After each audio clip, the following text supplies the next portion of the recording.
तो आपको भारतीय राजनीति विज्ञान मतलब कि आपको इंडियन पॉलिटिकल साइंस इंग्लिश में बोले तो इसका आपको भाग दो के अंतर्गत आपके यहाँ पर राजनीतिक पाश्चात्य यहाँ पर होना चाहिए western Indian western political thinker आपके यहाँ पर होगा। तो आप भारत पाश्चात्य राजनीतिक चिंतन मतलब पश्चिमी देशों के जो राजनीतिक विचारक हैं उनके विचारों को हम यहाँ पढ़ेंगे। तो आइए इस चीज़ को हम शुरू करते हैं। भाग दो पाश्चात्य राजनीतिक विचारक वेस्टर्न पॉलिटिकल थिंकर आपको है। तो सबसे पहला अध्याय है भाग टू का पहला अध्याय आपको पाश्चात्य राजनीति विचार का पहला अध्याय आपको यहाँ पर कन्फ्यूशियस आपको पहला अध्याय में कन्फ्यूशियस CONFUCIUS कन्फ्यूशियस आपको यहाँ पर। अब इसका पूरा नाम कन्फ्यूशियस का पूरा नाम देखिए कन्फ्यूशियस का पूरा नाम कॉन्ग क्यू कन्फ्यूशियस था। यह एक चाइनीज देखिए यह एक कन्फ्यूशियस एक चाइनीज शिक्षक राजनीतिक और दार्शनिक थे। इनका जन्म 551 ईसा पूर्व देखिए इनका जन्म यह एक चाइनीज शिक्षक कन्फ्यूशियस एक चाइनीज शिक्षक राजनीतिक और दार्शनिक थे। इनका जन्म कन्फ्यूशियस का जन्म आपको 551 ईसा पूर्व 551 ईसा पूर्व नक्सिनजियान चाइना में हुआ। नक्सिनजियान चाइना में हुआ जो तत्कालीन समय में उस समय में झाऊ राज में आता था। जो तत्कालीन समय में आपको झाऊ राज में आता था। इन्होंने मुख्यतः नैतिक दार्शनिकता सामाजिक नैतिकता और नैतिक मूल्यों पर बल दिया। इन्होंने मुख्यतः नैतिक दार्शनिकता मतलब कन्फ्यूशियस ने आपको नैतिक दार्शनिकता सामाजिक नैतिकता और नैतिक मूल्यों पर बल दिया। अब देखिए इसकी रचना कन्फ्यूशियस की पहली रचना आपके यहाँ पर बुक ऑफ डॉक्यूमेंट्स आपको है।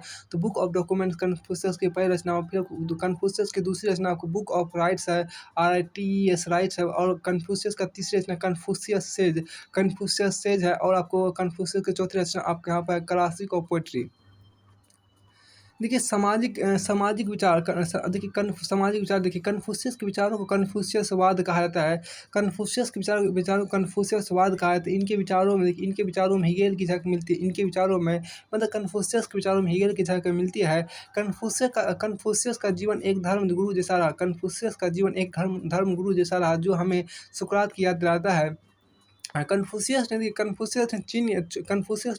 चीन की व्यवस्था में सुधार लाने शांति एवं एकता स्थापित करने के लिए और एक शक्तिशाली व्यवस्थित चीन का निर्माण करने का प्रयास किया। कन्फ्यूशियस ने चीन की व्यवस्था में सुधार लाने शांति एवं एकता स्थापित करने के लिए और एक शक्तिशाली एवं व्यवस्थित चीन का निर्माण करने का प्रयास किया। कन्फ्यूशियस का मानना था कि एक आदर्श व्यवस्था में समाज में 4 वर्ण होने चाहिए। अर्थात वे वर्ण व्यवस्था का समर्थन करते हैं किंतु वर्ण व्यवस्था में कठोरता के समर्थक नहीं है। अब के नैतिकता प्रधान चिंतन आप यहाँ देखिए नैतिकता प्रधान चिंतन आपको यहाँ इनके विचारों का प्रमुख उद्देश्य नैतिकता है। इनके विचारों का प्रमुख उद्देश्य आपको क्या है तो नैतिकता है। कन्फ्यूशियस का मानना है कि कन्फ्यूशियस का मानना है कि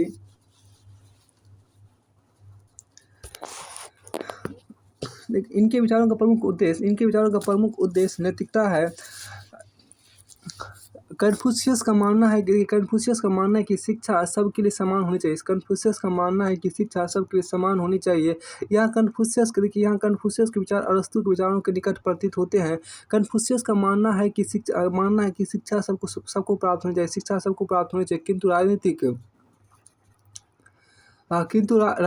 राजनीतिक सामाजिक प्रशासनिक अधिकार सिर्फ पुरुषों को प्राप्त होना चाहिए। किंतु राजनीतिक सामाजिक एवं प्रशासनिक अधिकार सिर्फ पुरुषों को प्राप्त होने चाहिए। अरस्तु की तरह ही कन्फ्यूशियस ने माना एक सरकार को सामाजिक परंपराओं को ध्यान में रखकर कानून बनाने चाहिए।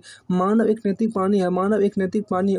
उसी नैतिकता को आधार बनाकर विकास किया जाना चाहिए। मानव एक नैतिक प्राणी है। उसी नैतिकता का आधार बनाकर विकास किया जाना चाहिए जिससे व्यक्ति स्व अनुशासित हो जाए। नैतिकता के आधार पर ही व्यक्ति अगर शासित होगा नैतिकता के आधार पर ही व्यक्ति अगर शासित होगा तो एक अच्छे राष्ट्र का निर्माण होगा, अराजकता नहीं होगी। नैतिकता के आधार पर ही व्यक्ति अगर शासित होगा तो एक अच्छे राज्य का निर्माण होगा, अराजकता नहीं होगी। व्यक्ति को कानून के बजाय नैतिक नियमों से शासित एवं नियमित तथा अंग्रेजी में रेगुलेट किया जाना चाहिए। यही बात प्लेटो ने भी रिपब्लिक में कही। व्यक्ति को कानून के बजाय नैतिक नियमों से शासित एवं नियमित रेगुलेट किया जाना चाहिए। यही बात प्लेटो ने भी रिपब्लिक में कही। अब के राजनीतिक विचार देखिए, कन्फ्यूशियस परंपरावादी नहीं है, अपितु परंपराओं से सीखकर एक नई व्यवस्था के निर्माण पर बल देते हैं। मैकियावेली की तरह चीन को एक यूनिफाइड रॉयल स्टेट बनाना चाहते थे। कन्फ्यूशियस का लोकतंत्र विश्वास नहीं है, वे प्रतिनिधित्व की शासन प्रणाली में यकीन नहीं करते थे। उनका मानना था कि आम व्यक्ति इतने समर्थ नहीं होते कि अपने शासक का चयन कर सके या स्वशासन कर सके। सभी व्यक्ति यहाँ पे देखिए, सभी व्यक्ति इतने समर्थ नहीं होते कि अपने लिए सही निर्णय ले सके। सभी व्यक्ति इतने समर्थ नहीं होते कि अपने लिए सही निर्णय ले सके। बहुत अच्छी बात कहा है यहाँ पे, सभी व्यक्ति इतने समर्थ नहीं होते कि अपने लिए सही निर्णय ले सके। सभी इतने समान नहीं होते कि सभी को अधिकार समान रूप से दिए जा सके। सभी इतने समान नहीं होते कि सभी को अधिकार समान रूप से दिए जा सके। कन्फ्यूशियस शैक्षिक समानता की बात करते हैं। कन्फ्यूशियस शैक्षिक समानता की बात करते हैं, किंतु सभी को समान अधिकार दिए जाने के समर्थक नहीं है। प्लेटो की तरह कन्फ्यूशियस भी सद्गुणी राजा को सारी शक्तियाँ सौंपना चाहते हैं। प्लेटो की तरह कन्फ्यूशियस भी सद्गुणी राजा को सारी शक्तियाँ सौंपना चाहते हैं, लेकिन कौटिल्य की तरह वे राजा पर कुछ नियंत्रण भी लगाते हैं। अब के राजा के गुण देखिए यहाँ पर इसका, देखिए राजा को हमेशा सत्य बोलना चाहिए, ईमानदार होना चाहिए। यदि शासक अच्छे से नेतृत्व करता है तो सभी व्यक्ति उसी के अनुसार कार्य करेंगे, उसका अनुसरण करेंगे। प्रजा एवं राजा के मध्य पिता एवं पुत्र का संबंध होता है। पिता एवं पुत्र का संबंध होता है। राजा को अपने निर्णय लेते समय सभी सम्मानित व्यक्तियों से सलाह लेनी चाहिए। अब देखिए, मानव स्वभाव संबंधी विचार इनके अनुसार, देखिए कन्फ्यूशियस के अनुसार मानव स्वभाव से अच्छा होता है। व्यक्ति को सिखाया जा सकता है और प्रशिक्षित करके व्यक्ति को संपूर्ण बनाया जा सकता है। मानव एक सामाजिक और नैतिक प्राणी है। उसे नैतिकता सिखाई जा सकती है। कन्फ्यूशियस के अनुसार हर व्यक्ति को नैतिक होना चाहिए। एवं नैतिक जीवन जीने के लिए 5 चीज़ें बहुत जरूरी है। पहला, मन में दूसरों के लिए हित की भावना। और दूसरा व्यक्ति का न्याय प्रिय होना। तीसरा, ईमानदार रहना। चौथा, सही परंपराओं का पालन करना। और पांचवा, ज्ञान की तलाश करना। अब की आलोचना यहाँ देखिए, कन्फ्यूशियस द्वारा लोकतंत्र और समानता का विरोध करना अनुचित है। वे सभी व्यक्तियों को समान अधिकार नहीं देते जो कि वर्ग प्रभुत्व को दर्शाता है। केवल पुरुषों को प्रशासनिक और सामाजिक अधिकार देने के समर्थक है, जो कि महिला विरोधी विचार है। अब देखिए निष्कर्ष में यहाँ पे देखिए, कन्फ्यूशियस के विचार उनके तत्कालीन समाज के अनुकूल है। आज के मापदंडों के आधार पर व्याख्या करना उचित नहीं है। जिस तरह नैतिकता पर बल देते हैं, वह वर्तमान में भी अनुकरणीय है। कन्फ्यूशियस के विचार उनके तत्कालीन समाज के अनुकूल, आज के मापदंडों के आधार पर व्याख्या करना उचित नहीं है। जिस तरह नैतिकता पर बल देते हैं, वो वर्तमान में भी अनुकरणीय है। अब यहाँ से यह पहला अध्याय को पूरी तरह से फिनिश होता है। अब आते हैं दूसरा अध्याय यहाँ आपको है प्लेटो। दूसरा आपको काफ़ी महत्वपूर्ण अध्याय है प्लेटो। आपको यहाँ पर आइए प्लेटो का आपको देखिए दूसरा अध्याय आपको देखते हैं। तो सबसे पहले प्लेटो का जीवन का आपको 428 ईस्वी पूर्व से लेकर 327 ईस्वी पूर्व तक रहा। देखिए प्लेटो प्राचीन यूनानी राजनीतिक दार्शनिक है। प्लेटो प्राचीन यूनानी राजनीतिक दार्शनिक है, जिसे प्राचीन राजनीतिक दर्शन का पिता माना जाता है। फिर आप यहाँ पर देखिए कि प्लेटो का जन्म 428 ईस्वी पूर्व में एथेंस यूनान में हुआ था। प्लेटो का वास्तविक नाम आपको अरिस्टोक्लीज था। प्लेटो का वास्तविक नाम क्या था? अरिस्टोक्लीज था। प्लेटो की उपाधि उसे सुकरात ने दी। प्लेटो की उपाधि उसे किसने दी? सुकरात ने दी। प्लेटो की उपाधि मतलब अरिस्टोक्लीज को प्लेटो की उपाधि सुकरात ने दी। अब प्लेटो की सबसे महत्वपूर्ण रचना आपको द रिपब्लिक है। इसके अतिरिक्त प्लेटो ने द स्टेट्समैन और द लॉज नामक ग्रंथ लिखे, जो आदर्श राज की बजाय व्यावहारिक राज की व्याख्या करते हैं। प्लेटो अपनी किताब क्रीटो में प्लेटो ने अपनी किताब क्रीटो में सुकरात को दिए गए विश्व के दौरान वार्तालाप का उल्लेख किया है। अब प्लेटो के आदर्श राज्य की प्लेटो के आदर्श राज्य की जनसंख्या 5040 है। प्लेटो के आदर्श राज्य की जनसंख्या 5040 है। प्लेटो की अध्ययन पद्धति, देखिए प्लेटो की अध्ययन पद्धति दार्शनिक या निगमनात्मक है। प्लेटो की अध्ययन पद्धति आपको दार्शनिक या निगमनात्मक है। अब प्लेटो ने राजनीतिक शास्त्र को नैतिकता का एक भाग माना। प्लेटो ने राजनीतिक शास्त्र को नैतिकता का एक भाग माना है। निगमनात्मक, देखिए आपको निगमनात्मक पद्धति सामान्य से विशिष्ट की ओर या समष्टि से व्यष्टि की ओर निष्कर्ष निकालना है। निगमनात्मक पद्धति सामान्य से विशिष्ट की ओर या समष्टि से व्यष्टि की ओर निष्कर्ष निकालना है। आगमनात्मक, देखिए आपको आगमनात्मक पद्धति विशिष्ट से समष्टि की ओर निष्कर्ष निकालना। आगमनात्मक पद्धति विशिष्ट से समष्टि की ओर निष्कर्ष निकालना है। स्टेट्समैन, यहाँ देखिए स्टेट्समैन में सर्वोत्तम, देखिए स्टेट्समैन आपको सर्वोत्तम संभावित राज्य का उल्लेख, स्टेट्समैन आपको सर्वोत्तम संभावित राज्य का उल्लेख है। लॉज, देखिए लॉज में अपूर्ण मनुष्यों के बीच आदर्श शासन प्रणाली स्थापित करना संभव नहीं है। लॉज में अपूर्ण मनुष्यों के बीच आदर्श शासन प्रणाली स्थापित करना संभव नहीं है। अब प्लेटो स्टेट्समैन में विधि के शासन की बात करता है। प्लेटो स्टेट्समैन में विधि के शासन की बात करता है। प्लेटो के अनुसार, देखिए प्लेटो के अनुसार यूनानी नगर राज में 2 प्रकार के नगर राज पाए जाते हैं।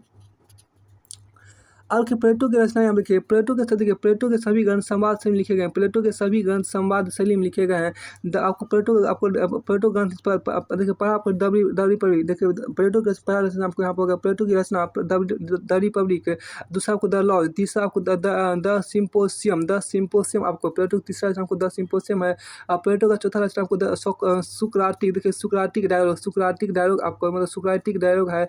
और प्लेटो की पांचवी रचना आपके यहाँ पर टाइमस, आपको क्या है कि आपको टाइमस आपको TIMAEUS टाइमस है। और प्लेटो की छठी आपको रचना यहाँ पर होगा द स्टेट्समैन, सातवें आपको होगा मैनो, आठवां आपका होगा फेडो फेडो आपको होगा PHAED फेडो, और नौवां आपको होगा अपोलोगी, और 10वां आपको यहाँ पर होगा गॉर्गियास।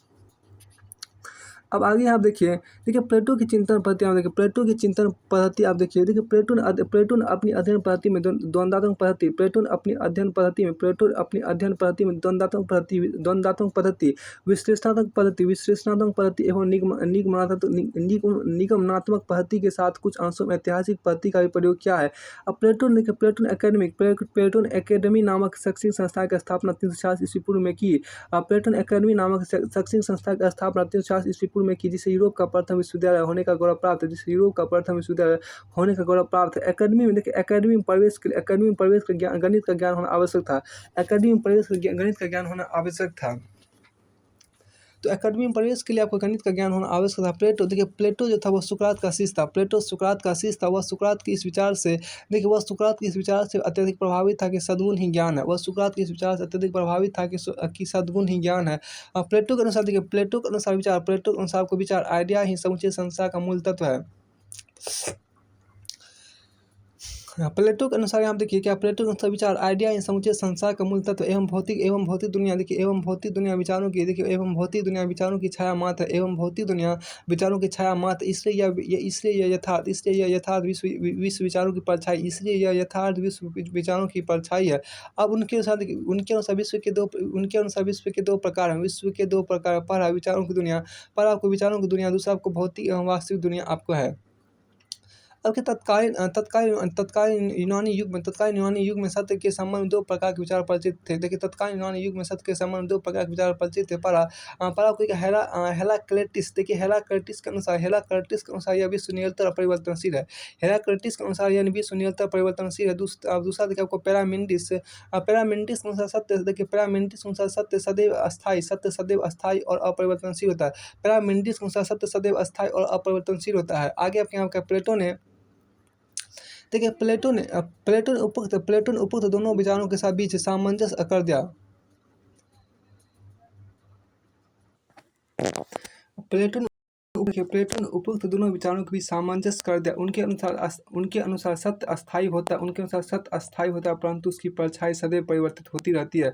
प्लेटो के चिंतन का मूल उद्देश्य एक आदर्श राज का निर्माण था। प्लेटो के चिंतन का मूल उद्देश्य एक आदर्श राज का निर्माण था, न कि तत्कालीन एथेंस और स्पार्टा जैसे राज्यों का अध्ययन करना। प्लेटो के अनुसार देखिए, विचार तत्व होते हैं। देखिए प्लेटो के अनुसार विचार तत्व होते हैं और विचार सभी चीज़ों और विचार देखिए और विचार सभी चीज़ों के सार होते हैं तथा विचारों को प्रतिबिंबित होते तथा वस्तुएं विचारों का प्रतिबिंब होती है तथा वस्तुएं विचारों का प्रतिबिंब होती है। अब कि प्लेटो का व्यक्ति के संबंध विचार देखिए, प्लेटो ग्रीक युगीन विचारक था। अब कि प्लेटो के अनुसार आत्मा ही व्यक्ति की पहचान है। प्लेटो के अनुसार आपको आत्मा ही व्यक्ति की पहचान है तथा हर आत्मा में तीन प्रगुण पाए जाते हैं। देखिए प्लेटो के अनुसार आत्मा ही व्यक्ति की पहचान है तथा हर आत्मा में तीन प्रगुण पाए जाते हैं। पहला आपको देखिए विवेक, दूसरा साहस और तीसरा तृष्णा। विवेक, साहस और तृष्णा। आत्मा के इन तीन गुणों से देखिए समाज में तीन वर्गों का निर्माण हुआ। आत्मा के इन तीन गुणों से समाज में तीन वर्गों का निर्माण हुआ। अब के पहला विवेक की प्रधानता शासक या दार्शनिक राजा। दूसरा आपको साहस की प्रधानता सैनिक होता है। और तृष्णा की प्रधानता उत्पादक होता है। प्लेटो का प्रसिद्ध कथन है कि राज व्यक्ति का वृहद रूप है। अब प्लेटो राज्य या समाज में अंतर नहीं करता। वह इसे तीनों वर्गों का समूह मानता है। प्लेटो के अनुसार प्रत्येक वर्ग को अपनी आत्मा के गुण के अनुसार ही कार्य करना चाहिए। यही प्लेटो का न्याय सिद्धांत है। आपको फिर आगे इन वर्गों के निर्धारण के लिए प्लेटो शिक्षा व्यवस्था की बात करता है। इन वर्गों के निर्धारण के लिए प्लेटो शिक्षा व्यवस्था की बात करता है। प्लेटो के पूरे दर्शन में शासन व्यवस्था की कला माना गया है। राज को सामाजिकता से दूर करता, उसे सांस्कृतिक जगत से दूर कर साम्यवाद की स्थापना का प्रयास किया है। शिक्षा एवं साम्यवाद द्वारा आपको स्थापित राज न्यायपूर्ण राज होगा। प्लेटो के अनुसार कोई धोबी, मोची या नाई राजा नहीं हो सकता। अब कि प्लेटो के राज का विचार देखिए, प्लेटो के राज का विचार हम देखिए। राज की प्रकृति, प्लेटो के राज के विचार में देखिए राज की प्रकृति देखिए। प्लेटो द रिपब्लिक में आदर्श राज की व्याख्या करता है, किसी वास्तविक राज की नहीं। उसके अनुसार मतलब प्लेटो के अनुसार राज का निर्माण ओक के वृक्ष से नहीं बल्कि व्यक्तियों के चरित्र से होता है। आपको देखिए राज की प्रकृति आंगिक, आपको आंगिक, जैविक या सावयवी है। राज की प्रकृति आंगिक, जैविक या सावयवी है। प्लेटो ने व्यक्ति की उपेक्षा राज को प्राथमिकता दी है। राज की प्रकृति आंगिक, जैविक या सावयवी है। प्लेटो ने व्यक्ति की अपेक्षा राज को प्राथमिकता दी है। रिपब्लिक के प्रधान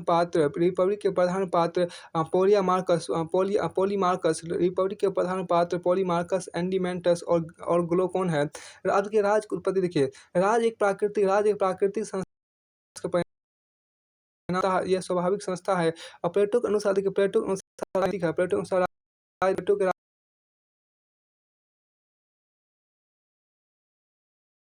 राज में विधि और धर्म को कोई स्थान प्राप्त नहीं है। देखिए प्लेटो का राजनीतिक इसलिए है क्योंकि वह एक दार्शनिक राजा द्वारा शासित होता है, जो वास्तविकता को देखता है। प्लेटो की शासन प्रणाली विवेक से अधिनायकवाद कराती है। अब प्लेटो का न्याय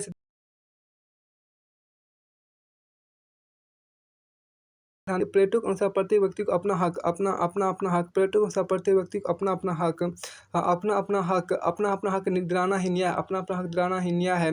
प्लेटो के अनुसार देखिए कि प्लेटो के अनुसार प्लेटो के अनुसार न्याय सिद्धांत व्यक्ति की आत्मा का गुण है।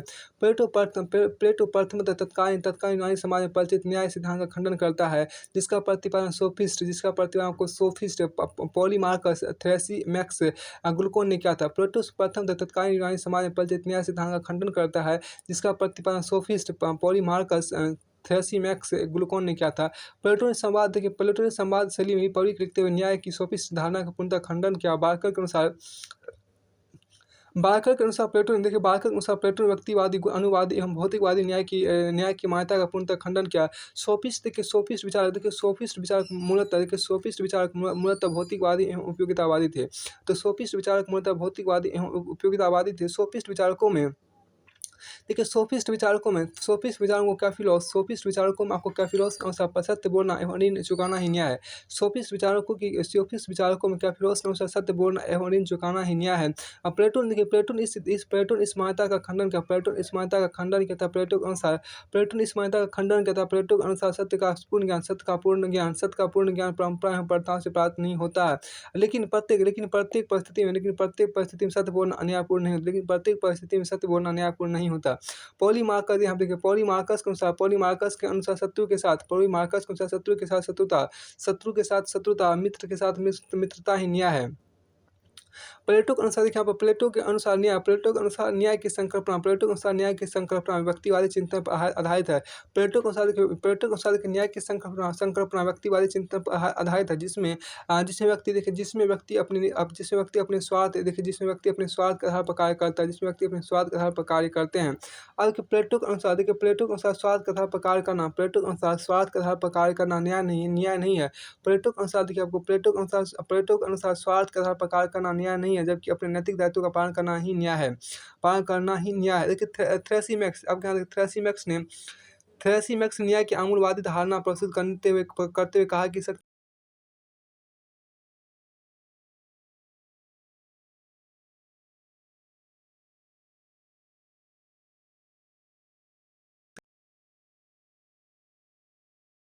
शक्तिशाली व्यक्ति का हित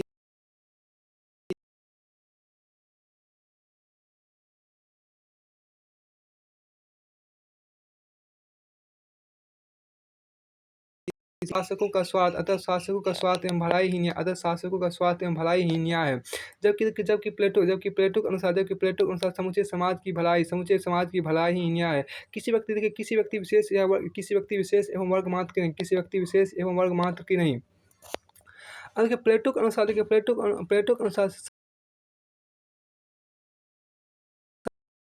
शक्तिशाली व्यक्ति की बजाय न्यायपूर्ण व्यक्ति का महत्व ज़्यादा है तथा एक अन्यायी व्यक्ति की बजाय एक परसन व्यक्ति का महत्व ज़्यादा है। प्लेटो के अनुसार शक्तिशाली व्यक्ति की बजाय न्यायपूर्ण व्यक्ति का महत्व ज़्यादा है तथा एक अन्यायी व्यक्ति की बजाय एक परसन व्यक्ति का महत्व ज़्यादा है। ग्लूकोन के अनुसार न्याय मनुष्यों के परस्पर समझौते का परिणाम है। जब उनके अनुसार न्याय अशक्त व्यक्तियों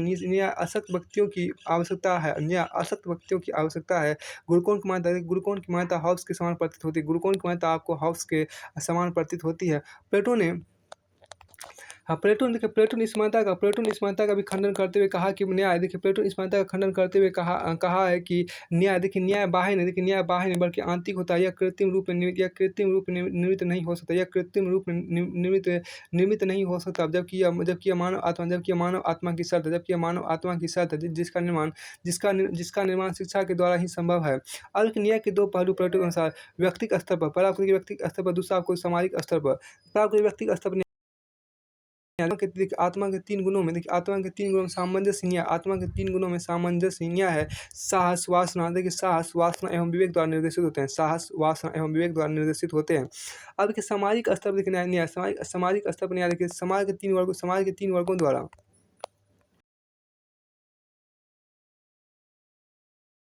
कर्तव्य का निष्पादन करना था। दूसरे कार्यों में हस्तक्षेप ना करना, अपने देखिए सामाजिक स्तर पर न्याय, देखिए समाज के तीनों वर्गों द्वारा, समाज के तीनों वर्गों द्वारा अपने कर्तव्यों का निष्पादन करना, अपने कर्तव्यों का निष्पादन करना तथा दूसरे कार्यों में हस्तक्षेप ना करना ही आपको सामाजिक स्तर पर न्याय हुआ प्लेटो का। अब देखिए प्लेटो के विचार, देखिए प्लेटो के विचार की केंद्रीय रचना, प्लेटो के विचार की केंद्रीय रचना द रिपब्लिक है। प्लेटो के विचार की केंद्रीय रचना द रिपब्लिक है, जिसका उपशीर्षक न्याय से संबंधित है। प्लेटो का न्याय, देखिए प्लेटो का न्याय कर्तव्य पर आधारित है। प्लेटो का न्याय कर्तव्य पर आधारित है, जबकि आधुनिक न्याय की संकल्पना अधिकारों पर आधारित है। जबकि आधुनिक न्याय की संकल्पना आपको अधिकारों पर आधारित है।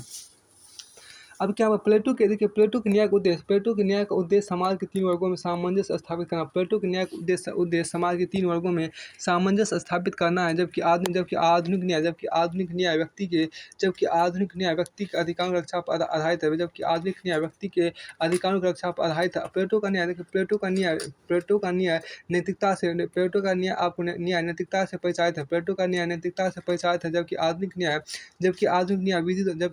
न्याय आपको विधि द्वारा परिचालित है। जबकि आधुनिक न्याय विधि द्वारा परिचालित है। प्लेटो के विचार में, देखिए प्लेटो के विचार में स्वतंत्रता, समानता या अधिकार। प्लेटो के विचार में स्वतंत्रता, समानता या अधिकार की कोई संकल्पना नहीं है। प्लेटो के विचार में स्वतंत्रता, समानता या अधिकार की कोई संकल्पना नहीं है। प्लेटो द्वारा रिपब्लिक में बताए गए सरकार के विभिन्न रूप। पहला रूप अभिजात तंत्र रूप हो गया। दूसरा रूप आपको सैनिक तंत्र, दूसरा रूप आपको हो गया सैनिक तंत्र, तीसरा रूप आपको हो गया धनिक तंत्र, तीसरा रूप आपको हो गया धनिक तंत्र, तीसरा रूप आपको हो गया धनिक तंत्र, तीसरा रूप आपको हो गया धनिक तंत्र, और चौथा रूप आपको हो गया प्रजातंत्र, पांचवा रूप आपको हो गया निरंकुश तंत्र। चौथा रूप हो गया आपको प्रजातंत्र, चौथा रूप आपको हो गया प्रजातंत्र, और आपको पांचवा रूप हो गया निरंकुश तंत्र आपको हो गया। अब देखिए शासन प्रणाली यहाँ देखिए शासन प्रणाली, प्लेटो ने लोकतांत्रिक शासन प्रणाली को शासन का भ्रष्ट रूप माना। प्लेटो ने लोकतांत्रिक शासन प्रणाली को शासन का भ्रष्ट रूप माना। प्लेटो ने लोकतांत्रिक शासन प्रणाली को शासन का भ्रष्ट रूप माना। उनके अनुसार, देखिए प्लेटो के अनुसार राजतंत्रीय शासन प्रणाली सर्वश्रेष्ठ है। प्लेटो के अनुसार शासन एक कला है। प्लेटो के अनुसार शासन एक कला है। उसने दार्शनिक राजा का समर्थन किया। सेवाइन, मतलब प्लेटो ने दार्शनिक राजा का समर्थन किया। सेवाइन ने प्लेटो के दार्शनिक राजा को प्रबुद्ध अधिनायकवाद कहा। अब आगे देखिए आपको विधि आपको यहाँ पे देखिए प्लेटो के अनुसार दार्शनिक राजा का विवेक किसी भी विधि अध्यादेश से ज़्यादा महत्वपूर्ण है। प्लेटो के अनुसार दार्शनिक राजा का विवेक किसी भी विधि अध्यादेश से ज़्यादा महत्वपूर्ण है। प्लेटो ने विधि को अज्ञान माना। उसने गुफा, मतलब प्लेटो ने गुफा की उपमा, देखिए प्लेटो ने गुफा की उपमा का प्रयोग करते हुए कहा कि जो व्यक्ति गुफा में रहता है वो आग के प्रकाश को ही वास्तविक प्रकाश मानने लगता है। जो आग के प्रकाश को ही वास्तविक प्रकाश मानने लगता है। जबकि वास्तविक प्रकाश सूर्य का प्रकाश। इसलिए प्लेटो ने परंपरा, प्रथा एवं विधि सभी को अज्ञान माना। इसलिए प्लेटो ने परंपरा, प्रथा एवं विधि सभी को अज्ञान माना। प्लेटो ने अपनी बात के साथ द स्टेट्समैन और द रोज में विधि के महत्व को स्वीकार कर लिया। लेकिन प्लेटो ने अपनी सबसे महत्वपूर्ण रचना द रिपब्लिक में विधि और दंड का उल्लेख नहीं किया। लेकिन प्लेटो ने अपनी सबसे महत्वपूर्ण रचना द रिपब्लिक में विधि और दंड का उल्लेख नहीं किया। प्लेटो ने द रिपब्लिक में विधि के बजाय शिक्षा पर बल दिया। प्लेटो ने द रिपब्लिक में विधि के बजाय शिक्षा पर बल दिया तथा दंड की बजाय सामवाद पर महत्वपूर्ण बल दिया। प्लेटो के विचार में, प्लेटो के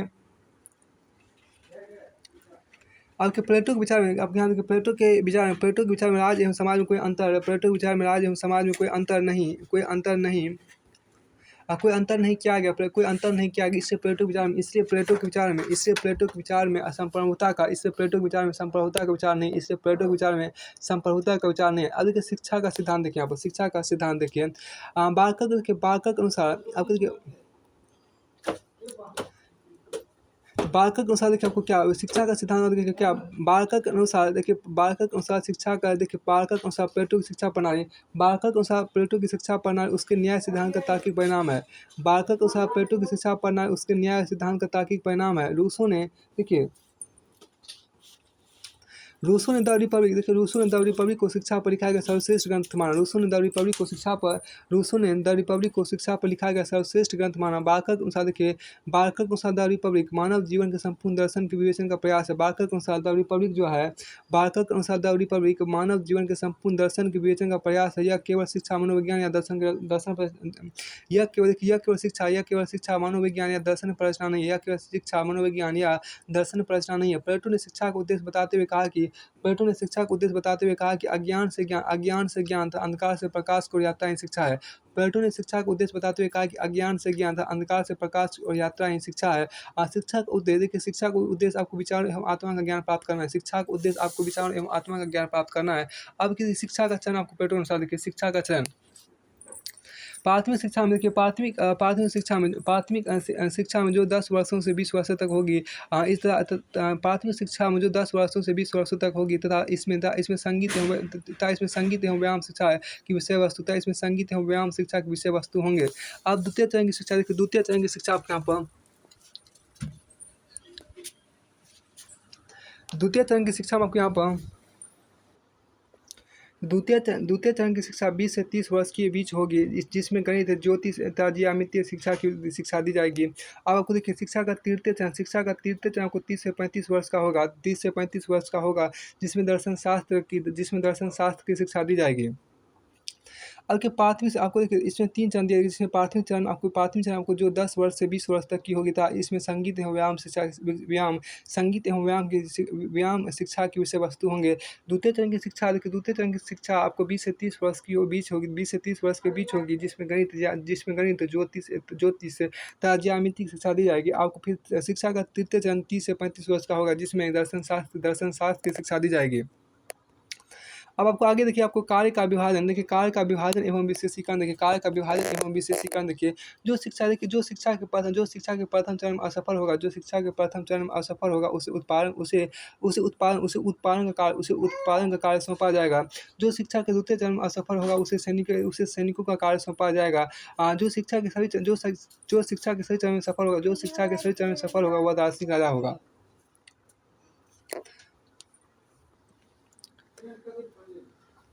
जो शिक्षा के द्वितीय चरण में असफल होगा उसे सैनिकों का कार्य सौंपा जाएगा। अब देखिए जो शिक्षा के सभी चरण में सफल होगा वह दार्शनिक राजा होगा। 35 वर्षों की शिक्षा के बाद 15 वर्ष का प्रशिक्षण दार्शनिक राजा को दिया जाएगा। 35 वर्ष की शिक्षा के बाद 15 वर्ष का प्रशिक्षण दार्शनिक राजा को दिया जाएगा। शिक्षा के द्वारा सभी कार्यों का विभाजन होगा। शिक्षा के द्वारा सभी के कार्यों का विभाजन होगा जिससे सभी अपने कार्यों में जिससे समूचे समाज का भला होगा। प्लेटो के राज को मूलतः एक विश्वविद्यालय कहा गया। जो शिक्षा प्रदान करने की संस्था है। अब देखिए आप आगे साम्यवाद देखिए आगे देखिए साम्यवाद देखिए प्लेटो का प्रसिद्ध कथन है कि यूनानी नगर राज छोटे नगर राज थे लेकिन इनका विभाजन 2 प्रकार के नगर राज्यों में था। पहला आपको था अमीरों का राज, दूसरा था गरीबों का राज। प्लेटो के साम्यवाद का उद्देश्य शासक वर्ग को संपत्ति और परिवार के मोह से मुक्त रखना था। संपत्ति और परिवार के मोह से मुक्त रखना था जिससे वे अपने उद्देश्य को बिना किसी बाधा के पूरा कर सके। प्लेटो ने स्पार्टक अनुभवों से परिवार तथा संपत्ति के साम्यवाद का सिद्धांत दिया। प्लेटो के अनुसार दार्शनिक राजा सैनिकों को अपनी निजी संपत्ति रखने का अधिकार नहीं होगा। प्लेटो के अनुसार दार्शनिक राजा तथा सैनिकों को अपनी निजी संपत्ति रखने का अधिकार नहीं होगा। इन दोनों वर्गों को अपनी पत्नियों को भी रखने का अधिकार नहीं होगा। अतः इनका अपना परिवार नहीं होगा। आधुनिक साम्यवाद और प्लेटो के साम्यवाद में निम्नलिखित अंतर है जिसमें पहला आपको यहाँ पर देखिए आपके एक कॉलम को प्लेटो का साम्यवाद है, दूसरे कॉलम को आधुनिक साम्यवाद। देखिए प्लेटो का साम्यवाद का पहला पॉइंट यहाँ पर, ये पूरे समाज पर लागू नहीं होता। प्लेटो का जो साम्यवाद है वो पूरे समाज पर लागू नहीं होता, जबकि आधुनिक साम्यवाद जो है, आधुनिक साम्यवाद पूरे समाज पर एक साथ लागू लागू होता है। आधुनिक साम्यवाद जो आपको है, वो आधुनिक साम्यवाद जो आपको पूरे समाज पर एक साथ लागू होता है, पूरे समाज पर एक साथ लागू होता है। अब आप यहाँ पे ये देखिए, आगे आप ख्याल देखिए, यह देखिए प्लेटो का साम्यवाद जो है वो पूरे राज्य को सशक्त बनाना चाहता है। प्लेटो का जो साम्यवाद है वो पूरे राज्य को क्या सशक्त बनाना चाहता है, पूरे राज्य को क्या सशक्त बनाना चाहता है। प्लेटो का जो साम्यवाद है वो पूरे राज्य को सशक्त बनाना चाहता है, जबकि आधुनिक साम्यवाद जो आपका यह वर्गविहीन राज्यविहीन समाज की कल्पना करता है। देखिए ये जो आपकी ये वर्गहीन राज्यहीन आपको ये आपको वर्गहीन राज्यहीन आपको यहाँ पर है कि चूँकि देखिए आधुनिक साम्यवाद जो है वो आपको वर्गहीन राज्यविहीन समाज की कल्पना करता है। आधुनिक साम्यवाद जो आपको है, आधुनिक साम्यवाद जो आपको है वो आपको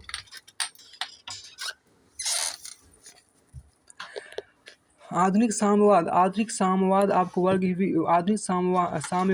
वर्गविहीन राज्यविहीन समाज की कल्पना करता है। अब क्या आपको प्लेटो का साम्यवाद देखिए, प्लेटो का साम्यवाद आपको यह नैतिक साम्यवाद की कल्पना पर आधारित है। प्लेटो का जो साम्यवाद है वो नैतिक साम्यवाद की कल्पना पर आधारित है, और प्लेटो का जो साम्यवाद है वह नैतिक साम्यवाद की कल्पना पर आधारित है। और आधुनिक साम्यवाद देखिए, आधुनिक साम्यवाद का ये आपको पॉइंट इससे देखिए, आधुनिक साम्यवाद जो आपका वो आर्थिक साम्यवाद, वो आपको आर्थिक साम्यवाद का समर्थन करता है। आधुनिक साम्यवाद आर्थिक साम्यवाद का समर्थन करता है। अब देखिए मैक्सी ने प्लेटो को पहला कल्पनालोकीय विचार कहा। मैक्सी ने प्लेटो को पहला कल्पनालोकीय विचार कहा।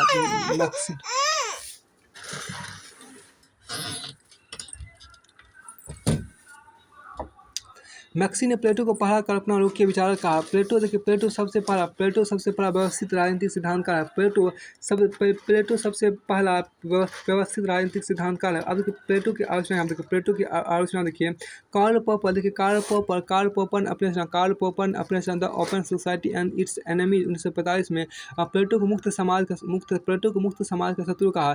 कार्ल पॉपर के अनुसार प्लेटो, हीगल और मार्क्स मुक्त समाज के शत्रु हैं। प्लेटो, हीगल और मार्क्स मुक्त समाज के शत्रु, इसलिए प्लेटो को सर्वाधिकारवाद का दार्शनिक प्रणेता कहा जाता है। इसलिए प्लेटो को सर्वाधिकारवाद का दार्शनिक प्रणेता कहा जाता है। इसलिए प्लेटो को सर्वाधिकारवाद का दार्शनिक प्रणेता कहा जाता है। मैक्सी ने प्लेटो को पहला कल्पनालोकीय विचारक कहा। मैक्सी ने प्लेटो को पहला कल्पनालोकीय विचारक कहा। हन्ना आरेंट ने भी प्लेटो को फांसीवाद का दार्शनिक प्रेरक कहा। हन्ना आरेंट ने भी आपको प्लेटो को फांसीवाद का दार्शनिक प्रेरक कहा। अब प्लेटो और फांसीवाद यहाँ पर देखिए, तो प्लेटो और फांसीवाद देखिए, कार्ल पॉपर ने प्लेटो को पहला फांसीवादी कहा। प्लेटो देखिए,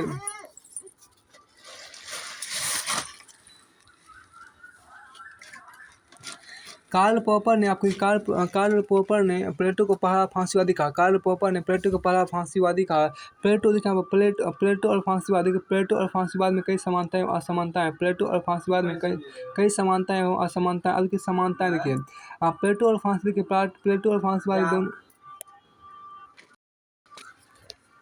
प्लेटो और फांसीवाद देखिए, तो कार्ल पॉपर ने प्लेटो को पहला फांसीवाद कहा। प्लेटो और फांसीवाद में कई समानताएं और असमानताएं। प्लेटो और फांसीवाद में कई समानताएं और असमानताएं। अब की समानताएं देखिए, समानता आपको सबसे आपको समानता देखिए, प्लेटो और फांसीवाद देखिए, प्लेटो और फांसीवाद दोनों राज्यों को नैतिक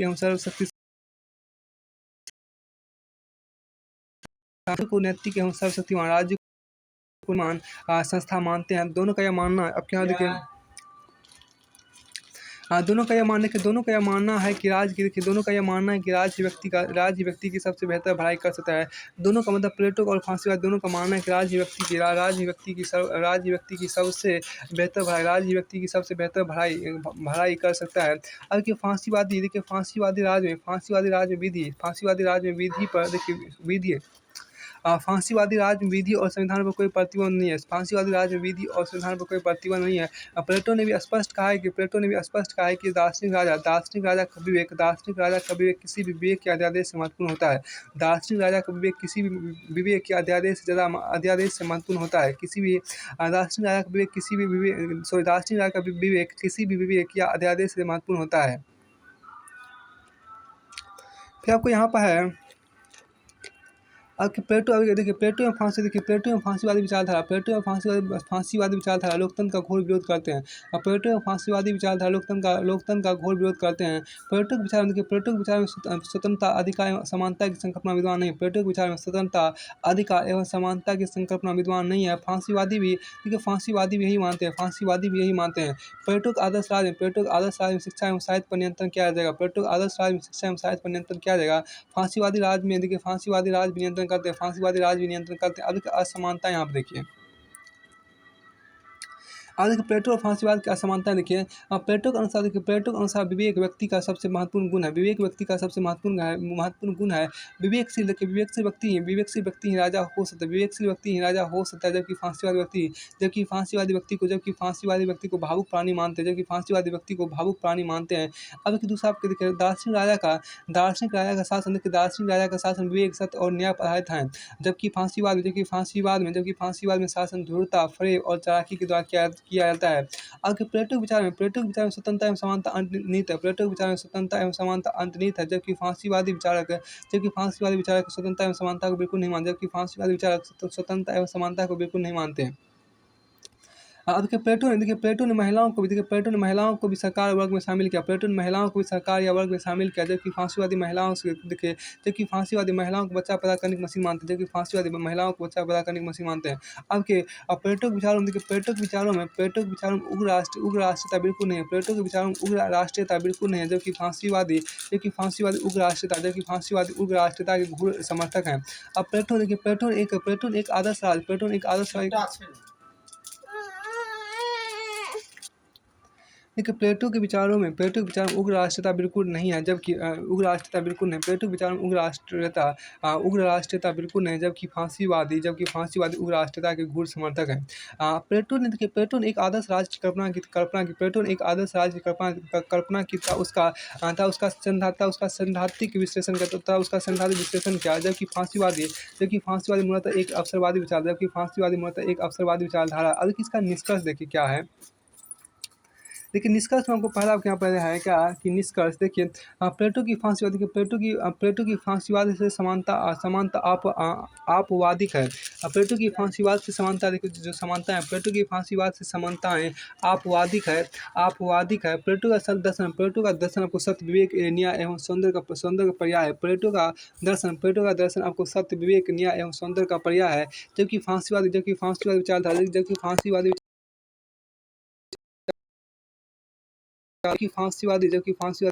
जबकि फांसीवादी विचारधारा हिंसा असत्य चालाकी एवं धूर्तता का दूसरा नाम है।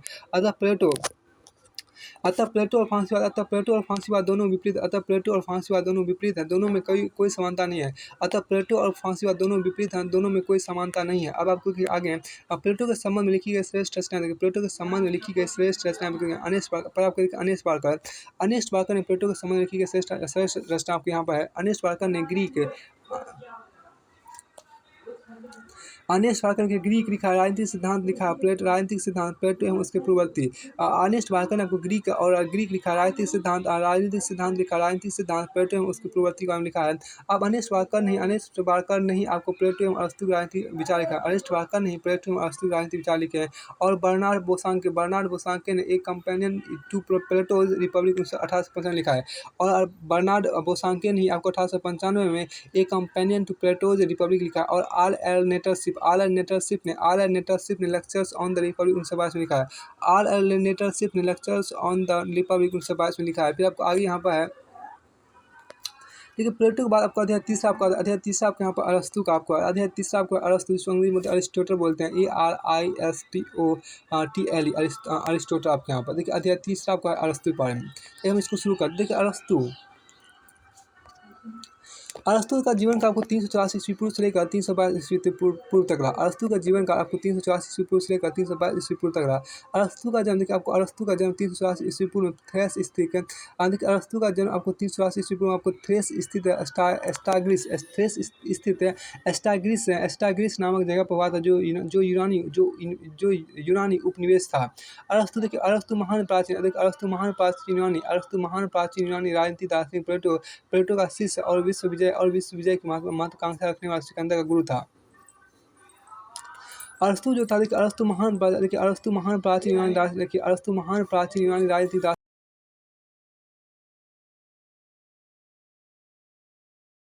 चिंता का गुरु था।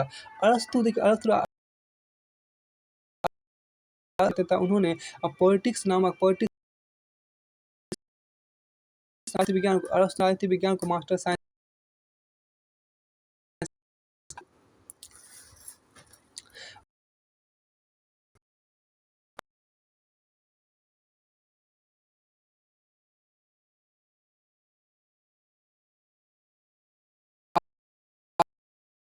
का स्वदेशी देखिए स्व उद्देश्य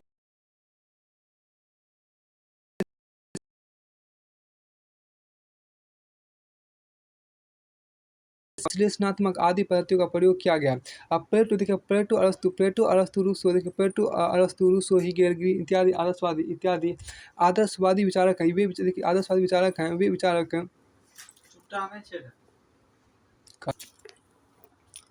देखिए प्लेटो अरस्तु रूसो हीगेल ग्रीन इत्यादि आदर्शवादी विचारक हैं। प्लेटो अरस्तु रूसो हीगल ग्रीन इत्यादि आदर्शवादी विचारक है। वे विचारक आदर्शवादियों में शामिल है जो अपना विचार अमूर्त विचार से आरंभ करते हैं तथा राज्य एवं समाज को प्राथमिकता प्रदान करते हैं तथा चाहिए को बल प्रदान करते हैं।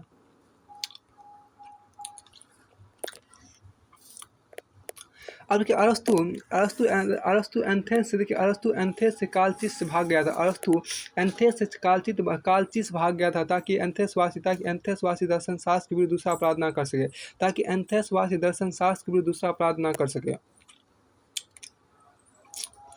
अब यहाँ देखिए अध्ययन पद्धति देखिए अरस्तु के अध्ययन पद्धति को सो उद्देश्यात्मक पद्धति या जिसको अंग्रेजी में टेलियोलॉजिकल कहा जाता है।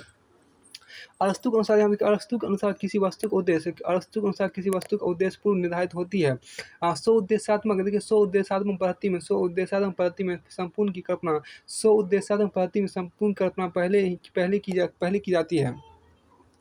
स्व उद्देश्यात्मक पद्धति में संपूर्ण कल्पना पहले की जाती है। जैसे बीज से पहले वृक्ष की कल्पना की जाती है। अरस्तु ने स्व उद्देश्यात्मक पद्धति का प्रयोग करते हुए राज्य को व्यक्ति से पहले बताया। अरस्तु ने स्व उद्देश्यात्मक पद्धति का प्रयोग करते हुए राज को व्यक्ति से पहले बताया। अरस्तु के अनुसार राज मनुष्य का पुरोगामी है। अब आगे देखिए आपको स्व उद्देश्यात्मक आपको देखिए अंग्रेजी में आपको स्व उद्देश्यात्मक टेलिलॉजिकल पद्धति का विस्तृत अभिप्राय देखिए। पहला स्व उद्देश्यात्मक टेलिलॉजिकल पद्धति का विस्तृत अभिप्राय देखिए। पहला आपको लकड़ी मटेरियल जिसको अंग्रेजी में आपको लकड़ी मटेरियल कॉज बोलते हैं। और दूसरा आपको निर्माण किया जिसको हम इफिशिएंट कॉज बोलते हैं। और तीसरा आपको है मेज का विचार जिसको फॉर्मल कॉज बोलते हैं। और चौथा आपको है मेज का निर्माण जिसको फाइनल कॉज बोलते हैं।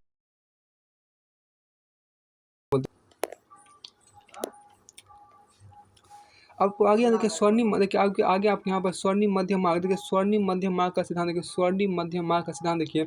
अरस्तु के चिंतन मध्य मार्ग का विचार प्रभावी। अरस्तु के चिंतन में मध्यम मार्ग का विचार प्रभावी है। यह विचार आपको अरस्तु के चिंतन में प्रत्येक संकल्पना में दिखाई देता है। उदाहरण के शासन प्रणाली और संपत्ति के संदर्भ में भी उसने मध्यम मार्ग का सहारा लिया। अब के राज के विकास का देखिए आपको राज के विकास का क्रम परिवार, गांव या राज है। देखिए राज के विकास का क्रम परिवार, गांव एवं राज है। अरस्तु के अनुसार राज स्वाभाविक प्राकृतिक एवं आंगिक संस्था है। अरस्तु के अनुसार आपको राज समुदायों का समुदाय है। व्यक्ति का पूर्ण नैतिक विकास राज में ही संभव है। अतः अरस्तु के अनुसार राज का अस्तित्व जीवन के लिए है। अतः अरस्तु के अनुसार राज का अस्तित्व जीवन के लिए है, लेकिन राज अच्छे जीवन के लिए बना हुआ है।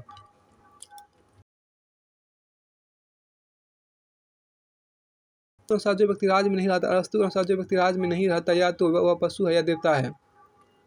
अरस्तु के अनुसार राज एक नैतिक संगठन अरस्तु के अनुसार एक राज एक नैतिक संगठन है जो आत्मनिर्भर एवं सर्वश्रेष्ठ है। अब अरस्तु के आदर्श राज की विशेषताएं हम देखिए। शासन प्रणाली पॉलिटी होनी चाहिए। राज की जनसंख्या ना ज़्यादा ना कम होनी चाहिए। राज का आकार भी ना ज़्यादा ना कम होना चाहिए। राज्य समुद्र के किनारे स्थित होना चाहिए। नागरिकों का चरित्र का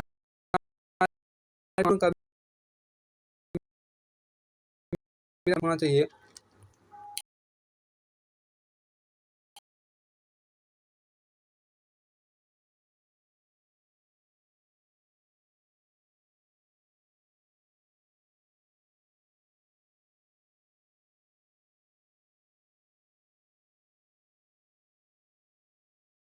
का बोध होता है उसी तरह राज के नागरिकों के पहले राज का बोध होता है।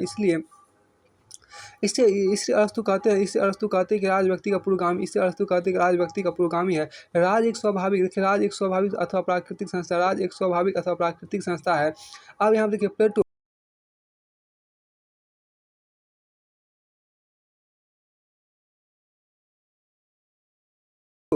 और हीगल एवं ग्रीन के राज के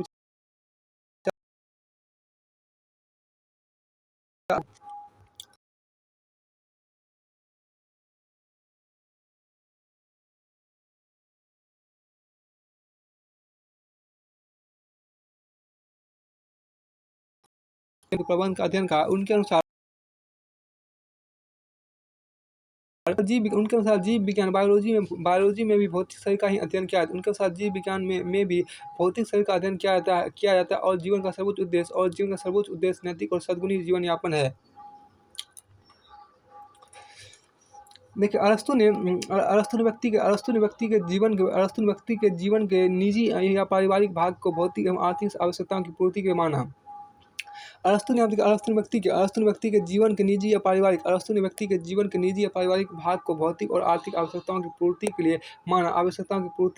जबकि सार्वजनिक जीवन को नैतिक और सद्गुणी जीवन का अध्ययन राजनीति विज्ञान के अंतर्गत किया जाता है। अरस्तु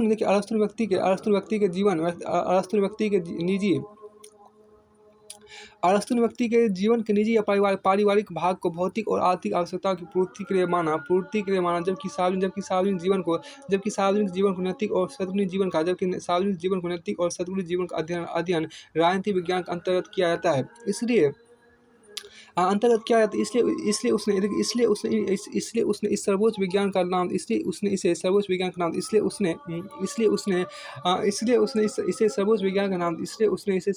का नाम दिया।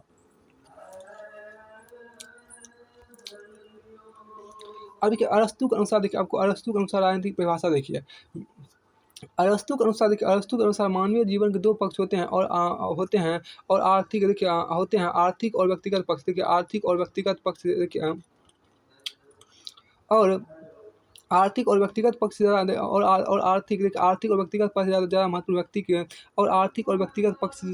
ज़्यादा महत्व व्यक्ति का व्यक्तिगत राजनीतिक एवं सामाजिक जीवन है। इससे अरस्तु ने व्यक्ति को एक राजनीतिक प्राणी का नाम दिया। Man is a political animal. जिसका भी पढ़ा है कि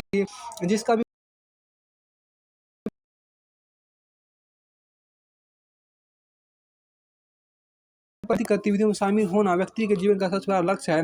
अरस्तु के अनुसार व्यक्ति में भौतिक आवश्यकताएं विद्यमान होती है।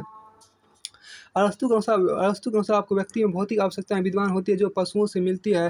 परंतु व्यक्ति की मूल विशेषता नैतिक सद्गुणी जीवन यापन में है जो ईश्वर की विशेषता के समान है।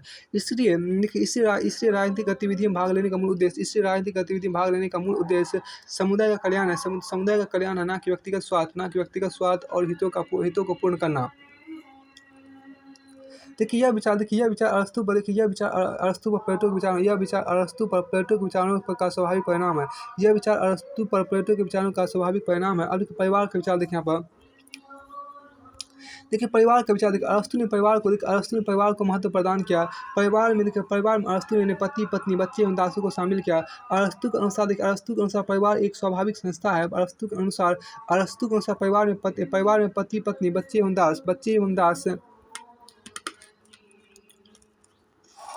दास होते हैं। परिवार का मुखिया पति होता है जिसमें विवेक सर्वोच्च होता है। पत्नी में देखिए पत्नी में अल्प विवेक होता है, जबकि बच्चों में विवेक अविकसित होता है। अरस्तु के अनुसार परिवार में सभी की स्थिति समान नहीं होती। परिवार के प्रत्येक सदस्य को निर्देशित करने मुखिया की भूमिका अलग अलग होती है। डर्निंग के अनुसार जब पति पत्नी को निर्देशित करता है तब उसकी भूमिका संवैधानिक सलाहकार की होती है। पिता पुत्र को निर्देशित करता है तो अधिनायकवादी होता है। पिता पुत्र को निर्देशित करता है तो अधिनायकवादी होता है। जब मालिक दास को निर्देशित करता है तो उसकी भूमिका निरंकुश होती है। अतः अरस्तु के अनुसार राज का नागरिकों पर शासन मुखिया के परिवार पर शासन से भिन्न होता है। अतः अरस्तु के अनुसार राज का नागरिकों पर शासन मुखिया के परिवार पर शासन से भिन्न होता है। अतः अरस्तु के अनुसार राज का नागरिकों पर शासन मुखिया के परिवार पर शासन से भिन्न होता है। और प्लेटो के अनुसार मुखिया का शासन राजा का नागरिकों के समान होता है। और प्लेटो के अनुसार मुखिया का शासन राजा का नागरिकों के समान होता है। अरस्तु ने इसका खंडन किया। परिवार में पति का पत्नी पर शासन अस्थायी होता है। परिवार में पति का पत्नी पर शासन अस्थायी होता है, जबकि राजा का नागरिकों पर शासन अस्थायी नहीं होता है। परिवार का मूल उद्देश्य भौतिक आवश्यकताओं का प्रबंध करना है। जबकि राज द्वारा नैतिक आवश्यकताएं पूर्ण होती है। अब यहाँ पर देखिए क्या कि परिवार के मुखिया का परिवार के अलग अलग लोगों के निर्देश भिन्न होता है। देखिए परिवार के मुखिया का परिवार के अलग अलग लोगों के लिए निर्देश भिन्न होता है, जबकि राज का निर्देश सभी के लिए समान होता है। राज का निर्माण परिवार एवं गाँव से मिलकर होता है। अतः राज परिवार एवं गाँव से गुणात्मक एवं व्यापक तथा तुलनात्मक रूप में भिन्न। व्यापक तथा तुलनात्मक रूप में भिन्न। अब देखिए दास प्रथा विचार देखिए यहाँ पर। अब के दास प्रथा विचार देखिए अरस्तु ने दास प्रथा का समर्थन किया। अरस्तु के अनुसार वे व्यक्ति दास है जो विवेकशून्य है। अरस्तु ने विवेकशून्य लोगों को दासों की श्रेणी में रखा। जो शारीरिक रूप से वरिष्ठ लोगों के दास होते हैं। मनुष्य की जीवित संपत्ति में परिवार का भाग होते हैं। मनुष्य की जीवित शक्ति में परिवार का भाग होते हैं। अब दास प्रथा के समर्थन में अरस्तु के तर्क देखिए। अरस्तु के अनुसार यह प्रकृति का नियम है कि श्रेष्ठ अधीनों पर शासन करे। अरस्तु के अनुसार यह व्यक्ति का नियम है कि श्रेष्ठ अधीनों पर शासन। अतः दास प्रथा प्राकृतिक है। दास प्रथा दासों एवं स्वामी दोनों के उपयोगी है। स्वामी के लिए इसलिए उपयोगी है कि उनके द्वारा घरेलू कार्य करने स्वामी को शासन कार्य में भागीदारी के लिए पर्याप्त समय मिलता है। स्वामी के लिए इसलिए उपयोगी है कि उनके द्वारा घरेलू कार्य करने स्वामी को शासन कार्यों में भागीदारी के लिए पर्याप्त समय मिलता है। अब दासों के लिए इसलिए उपयोगी है क्योंकि मालिक नैतिकता का विकास हो जाता है। अरस्तु ने नैतिकता का विकास होने पर दासों को छोड़ देने का भी समर्थन किया। बार्कर के अनुसार अरस्तु की दास प्रथा मानवीयता का तत्व मौजूद है। बार्कर के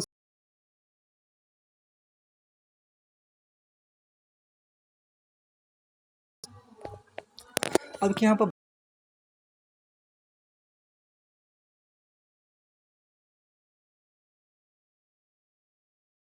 अब देखिए आधुनिक दास प्रथा, यहाँ पे आगे देखिए आधुनिक दास प्रथा था एवं अरस्तु की दास प्रथा में अंतर देखिए। आधुनिक दास प्रथा एवं अरस्तु की दास प्रथा में अंतर देखिए।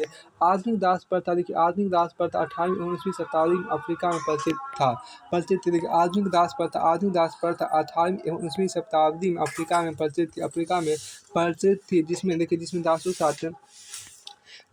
के साथ आपको अमानवीय एवं बर्बर व्यवहार किया जाता था। दासों को खुलेआम खरीदा एवं बेचा जाता था। इन्हें जंजीरों से बांध कर रखा जाता था। अतः अरस्तु की दास प्रथा आधुनिक दास प्रथा से भिन्न है। अरस्तु की दास प्रथा की निम्नलिखित विशेषताएं आपको हैं। पहला, अरस्तु ने आपके अरस्तु ने युद्ध बंदियों को दासों की श्रेणी में नहीं रखा। दूसरा, इनके अनुसार दास का बेटा दास होगा, यह आवश्यक नहीं है। तीसरा, आपको देखिए क्या कि अरस्तु के अनुसार दासों को उत्पादन कार्यों में नहीं लगाया जाएगा। वे केवल घरेलू कार्यों में सहायता करेंगे। अरस्तु के अनुसार दासों को उत्पादन कार्यों में नहीं लगाया जाएगा, वे केवल घरेलू कार्यों में सहायता करेंगे। अब चौथा पॉइंट यहाँ देखिए क्या, अरस्तु के अनुसार देखिए आपको अधिदास में विवेक का विकास हो जाएगा। अधिदास में विवेक का विकास हो जाएगा तो उसे मुक्त कर दिया जाएगा। अतः यह आवश्यक नहीं है कि व्यक्ति आजीवन दास रहेगा। पांचवा पॉइंट, अरस्तु के अनुसार दासों के साथ मानवीय एवं मित्रतापूर्ण व्यवहार किया जाएगा। अरस्तु के अनुसार देखिए दासों के साथ मानवीय एवं मित्रतापूर्ण व्यवहार किया जाएगा। अब छठा पॉइंट आपके यहाँ पर है। अरस्तु के अनुसार दास मालिक के शरीर के ही विस्तृत रूप हैं। ये उसने तो यहाँ तक कहा कि यूनानी लोग दासों की श्रेणी में नहीं रखे जाएंगे, बल्कि बर्बर प्रजातियों को ही दासों में रखा जाएगा। उन्होंने यहाँ तक कहा कि यूनानी लोग दासों की श्रेणी में नहीं रखे जाएंगे, बल्कि बर्बर प्रजातियों को ही दासों में रखा जाएगा। फिर देखिए विधि का शासन अरस्तु ने अपने गुरु प्लेटो के विपरीत विधि के शासन को महत्व दिया। अरस्तु के अनुसार विधि युग के अनुभव की संचित निधि है। अरस्तु के अनुसार आपको विधि युग के अनुभव की संचित निधि है। अरस्तु के अनुसार विधि वासना रहित विवेक है। अरस्तु के अनुसार विधि वासना रहित विवेक है। अरस्तु ने विधि को सद्गुण का पर्याय माना। अरस्तु ने अपनी रचना पॉलिटिक्स में कहा कि जब व्यक्ति विधि एवं न्याय से परिपूर्ण होता है तो वह सर्वोत्तम होता है, परंतु इससे अलग होने पर वह निकृष्ट बन जाता है। अरस्तु ने अपनी रचना पॉलिटिक्स में कहा कि जब व्यक्ति विधि एवं न्याय से परिपूर्ण होता है तो वह सर्वोत्तम होता है, परंतु इससे अलग होने पर वह निकृष्ट बन जाता है। अरस्तु के अनुसार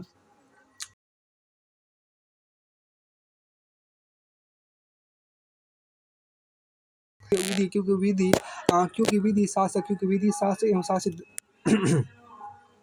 क्योंकि विधि शासक एवं शासित दोनों पर समान रूप से लागू होती है।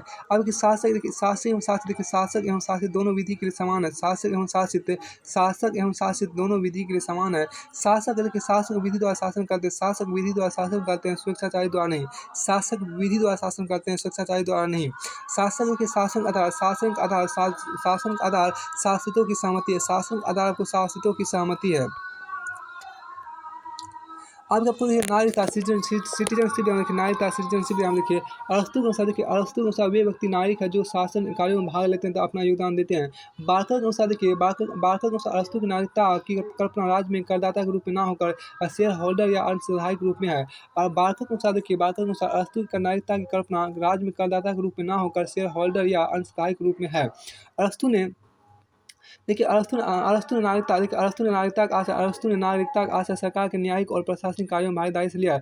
अरस्तु ने नागरिकता का आशय सरकार के न्यायिक और प्रशासनिक कार्यों में भागीदारी से लिया है। आधुनिक नागरिकता का मूल आधार अधिकार है। आधुनिक नागरिकता का मूल आधार अधिकार है। आधुनिक नागरिकता, देखिए आधुनिक नागरिकता का मूल आधार अधिकार है यह जन्म, देखिए यह जन्म से या किसी भूभाग में निवास करने से प्राप्त हो जाती है, यह जन्म से या किसी भूभाग में निवास करने से प्राप्त हो जाती है।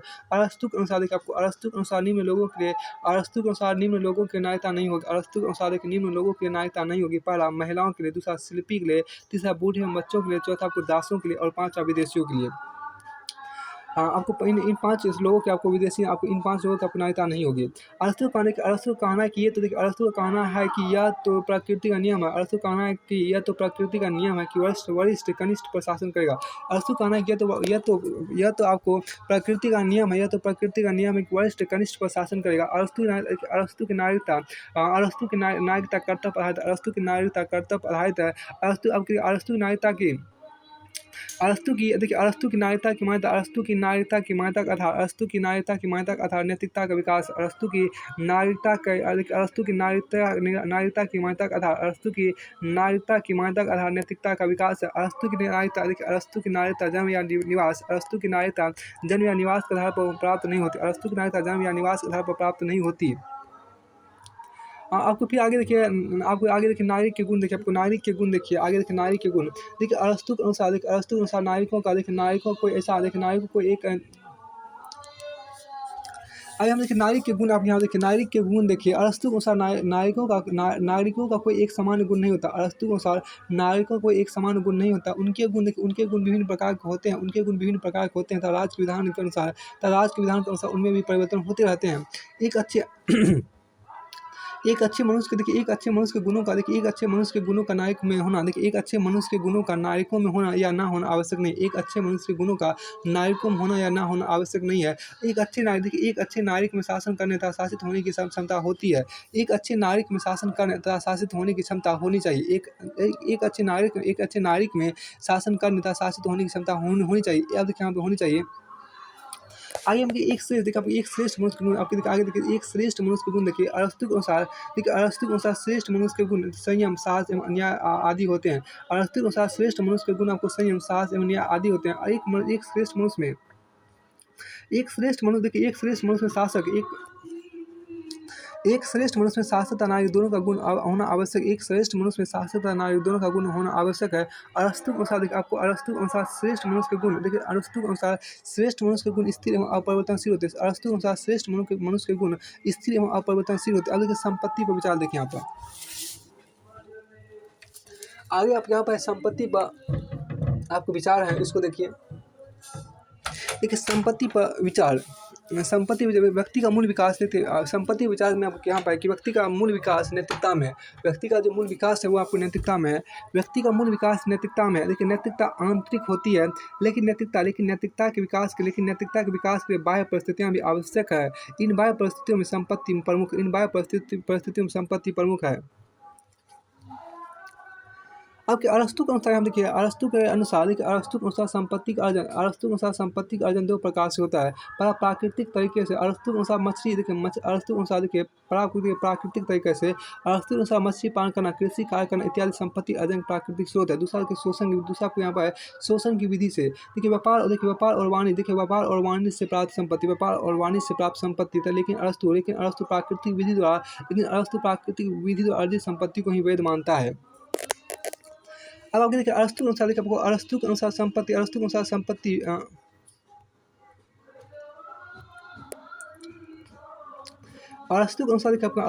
संपत्ति व्यक्ति के व्यक्तित्व का देश और काल में विस्तार है। अरस्तु के अनुसार संपत्ति व्यक्ति के व्यक्तित्व का देश और काल में विस्तार है। अरस्तु के अनुसार देखिए संपत्ति पर स्वामित्व व्यक्ति के बजाय परिवार का होता है। अरस्तु के अनुसार संपत्ति पर स्वामित्व व्यक्ति के बजाय परिवार पर का होता है।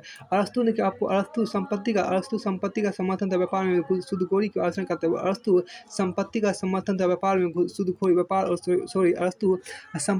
अरस्तु संपत्ति का समर्थन तथा व्यापार और सूदखोरी की आलोचना करता है। अरस्तु ने संपत्ति वितरण के तीन तरीके होता है। जिसमें पहला आपका है पहला आपको देखिए व्यक्तिगत संपत्ति, पहला आपको व्यक्तिगत संपत्ति और सामूहिक उपयोग, व्यक्तिगत संपत्ति और सामूहिक उपभोग, आपको व्यक्तिगत संपत्ति और सामूहिक उपभोग है। दूसरा आपको देखिए सामूहिक संपत्ति, सामूहिक संपत्ति और व्यक्तिगत उपभोग, सामूहिक संपत्ति और व्यक्तिगत उपभोग आपको है। तीसरा आपको देखिए सामूहिक संपत्ति, देखिए सामूहिक संपत्ति और सामूहिक उपभोग आपको है। देखिए अरस्तु प्रथम वितरण के तरीकों को सबसे अच्छा मानता है। अरस्तु प्रथम वितरण के तरीकों को सबसे अच्छा मानता है, मतलब प्रथम में आपको यहाँ व्यक्तिगत संपत्ति और सामूहिक उपभोग। आपको क्रांति का विचार देखें, आपको क्रांति का विचार देखिए। अरस्तु ने शासन प्रणाली का विशद वर्णन करते हुए शासन प्रणाली परिवर्तन का भी उल्लेख किया। अरस्तु ने शासन प्रणाली का विशद वर्णन करते हुए शासन प्रणाली का विशद वर्णन करते हुए शासन प्रणालियों के परिवर्तन का भी उल्लेख किया। अरस्तु के अनुसार शासन प्रणाली या संविधान में परिवर्तन ही क्रांति है। या शासन अरस्तु के अनुसार शासन प्रणाली या संविधान में परिवर्तन ही क्रांति है। उदाहरण के कुलीन तंत्र का गुटतंत्र में परिवर्तन। इनके अनुसार क्रांति का मूल कारण विषमता या समानता की आकांक्षा है। इनके अनुसार दो प्रकार की समानताएं होती है। पहला निरपेक्ष समानता है, निरपेक्ष समानता, दूसरा आपको आनुपातिक समानता। अरस्तु के अनुसार क्रांति का मूल कारण गरीब वर्गों में समान होने की आकांक्षा तथा धनी वर्गों द्वारा विषमता बनाए रखना है। इससे क्रांति अमीर एवं गरीब दोनों वर्गों द्वारा होती है। अरस्तु के अनुसार क्रांति के इस मूल कारण के अतिरिक्त क्रांति के अन्य कारण भी होते हैं। जैसे पर आपको देखिए शासकों की दृष्टता तथा लाभ की लालसा, और दूसरा देखिए सम्मान की लालसा, एवं इसके अंतर्गत आयोग को सम्मानित एवं योग को अपमानित करना। दूसरा आपको सम्मान की लालसा, इसके अंतर आयोग को सम्मानित करना एवं योग को अपमानित करना। तीसरा आपको देखिए शासन करने वाला व्यक्ति अयोग हो। तीसरा आपको यहाँ पर शासन करने वाला व्यक्ति अयोग हो। और चौथा आपको यहाँ पर घृणा कारण भी क्रांति होती है, क्योंकि धनी वर्ग में जनता शासकों से घृणा करती है। पांचवा क्या देखिए समाज में गरीब एवं धनी वर्गों में असंतुलन ही क्रांति का मूल कारण। समाज में गरीब एवं धनी वर्गों में असंतुलन ही क्रांति का मूल कारण है। आपको छठा यहाँ पे देखिए राज के किसी एक अंग का आवश्यकता से अधिक शक्तिशाली होना। राज के किसी एक अंग का आवश्यकता से अधिक शक्तिशाली होना। आपको यहाँ कहता है क्या विशेष शासन प्रणालियों में क्रांति के विशेष कारण इस प्रकार है। विशेष शासन प्रणालियों में क्रांति विशेष कारण इस प्रकार है। पहला देखिए आपको प्रजातंत्र। प्रजातंत्र क्रांति तब होती है जब एक लोकप्रिय नेता आम जनता को धनी व्यक्तियों के विरुद्ध भड़काए एवं धनी व्यक्तियों के साथ अत्याचार हो। पहला प्रजातंत्र क्रांति तब होती है जब एक लोकप्रिय नेता आम जनता को धनी व्यक्तियों के विरुद्ध भड़काए एवं धनी व्यक्तियों के साथ अत्याचार हो। और दूसरा देखिए जब एक लोकप्रिय नेता समूची शक्ति को स्वयं प्राप्त करने का प्रयत्न करने लगे। तीसरा आपको यहाँ देखिए धनिक तंत्र क्रांति शासन तंत्र के आपसी झगड़े एवं गुटबंदी द्वारा होती है। इसमें जनता से अन्याय भी क्रांति का कारण है। आपके धनिक तंत्र में क्रांति शासन तंत्र के आपसी झगड़े एवं गुटबंदी द्वारा होती है। तीसरा धनिक तंत्र में क्रांति शासन तंत्र के आपसी झगड़े एवं गुटबंदी द्वारा होती है। इसमें जनता से अन्याय भी क्रांति का कारण है। आप चौथा कुलीन तंत्र में क्रांति का मूल कारण शासन करने। देखिए कुलीन तंत्र में क्रांति का मूल कारण शासन करने वाले व्यक्तियों की सीमित संख्या है। आप पांचवा देखिए आपको राजतंत्र में क्रांति का मूल कारण शासक वर्गों का आपसी मतभेद किसी जन आंदोलन नेता द्वारा शासन विरुद्ध भावनाएं भड़काने एवं शासक को आलसी हो जाना है। राजतंत्र क्रांति का मूल कारण शासक वर्गों का आपसी मतभेद किसी जन आंदोलन नेता द्वारा शासन विरुद्ध भावनाएं भड़काना एवं शासकों का आलसी हो जाना है।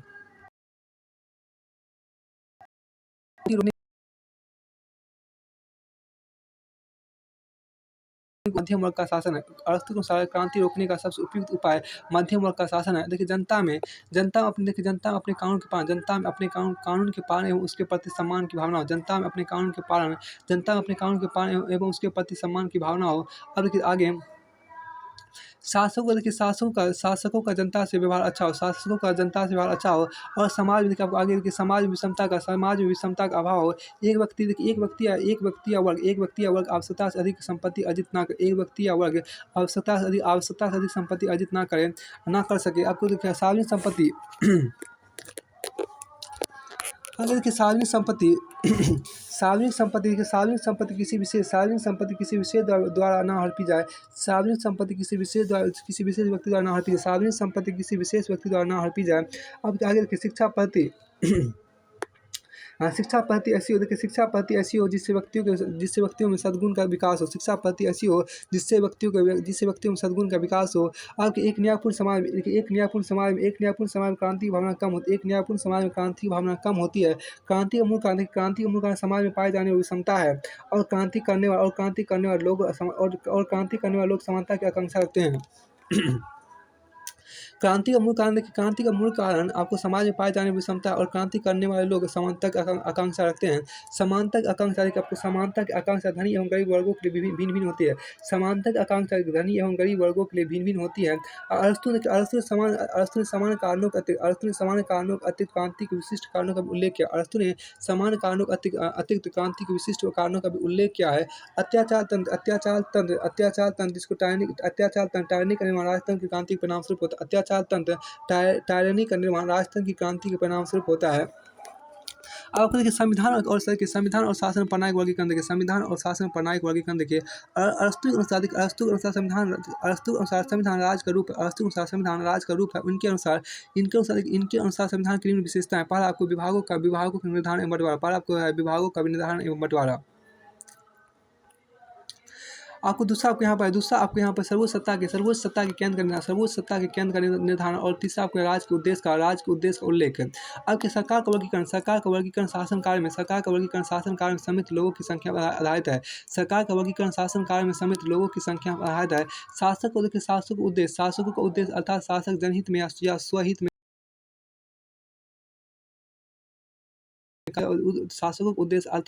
जनहित में या स्वहित में काम करते हैं के आधार पर अरस्तु का वर्गीकरण आधारित है। अब शासन प्रणाली का वर्गीकरण देखिए। अरस्तु ने 6 प्रकार के अरस्तु के अनुसार शासन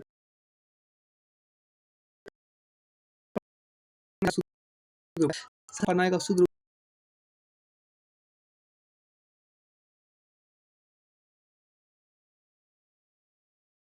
दूसरा कोई कुलीन तंत्र, कुछ लोगों का शासन, और तीसरा कोई संवैधानिक शासन तंत्र, बहुमत का शासन। आपके दूसरा शासन प्रणाली का भ्रष्ट रूप देखिए। पहला कोई निरकुश तंत्र, दूसरा धनिक तंत्र का, और तीसरा आपको लोकतंत्र।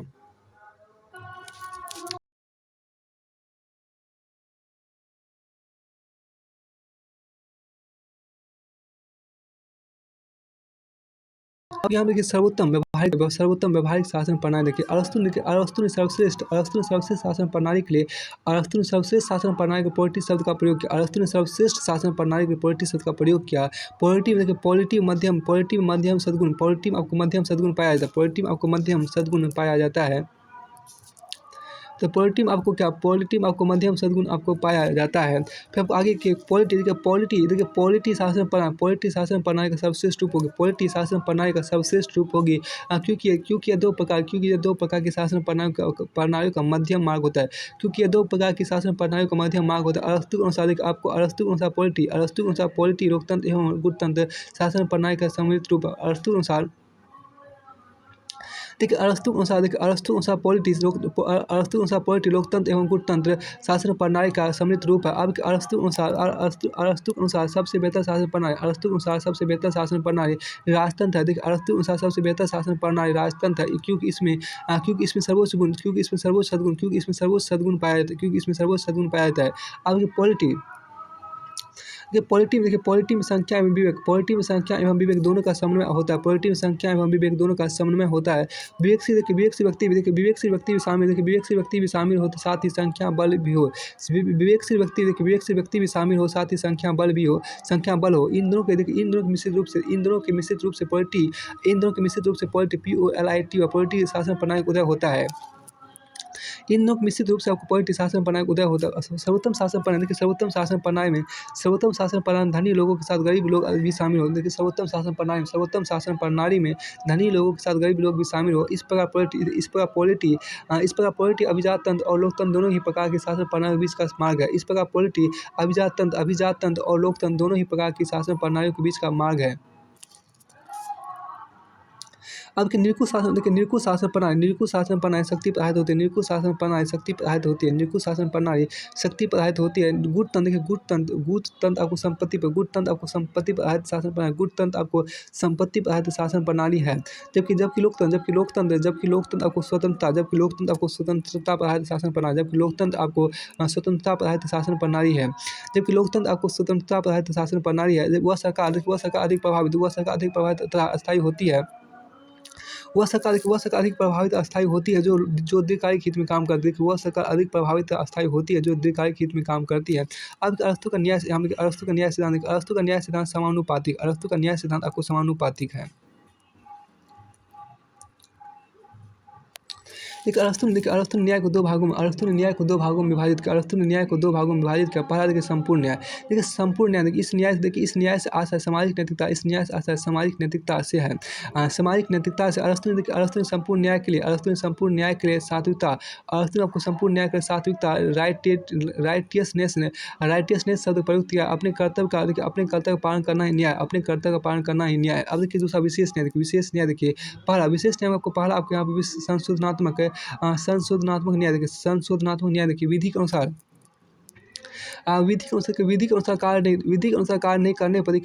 कार्य नहीं करने पर राय द्वारा दंड दिया जाना अर्थात व्यक्तियों के आचरण को सुधारने के राय द्वारा दंड या शक्ति का प्रयोग करना। आपकी विधि के अनुसार कार्य नहीं करने पर राय द्वारा दंड दिया जाना अर्थात व्यक्तियों के आचरण को सुधारने के राय द्वारा दंड या शक्ति प्रयोग करना। पहले आपको देखिए संशोधनात्मक न्याय में विधि के अनुसार कार्य नहीं करने पर राय द्वारा दंड दिया जाना अर्थात व्यक्तियों के आचरण को सुधारने के राय द्वारा दंड या शक्ति प्रयोग करना। अब आगे दूसरा आपको यहाँ पर वितरणात्मक न्याय देखिए। आपको दूसरा आपको यहाँ पर वितरणात्मक न्याय देखिए। राय द्वारा देखिए आपको क्या वितरणात्मक न्याय में आपको यहाँ पर है क्या कि राय द्वारा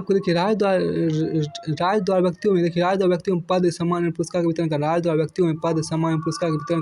फिर आपको आगे यहाँ पर है अरस्तू के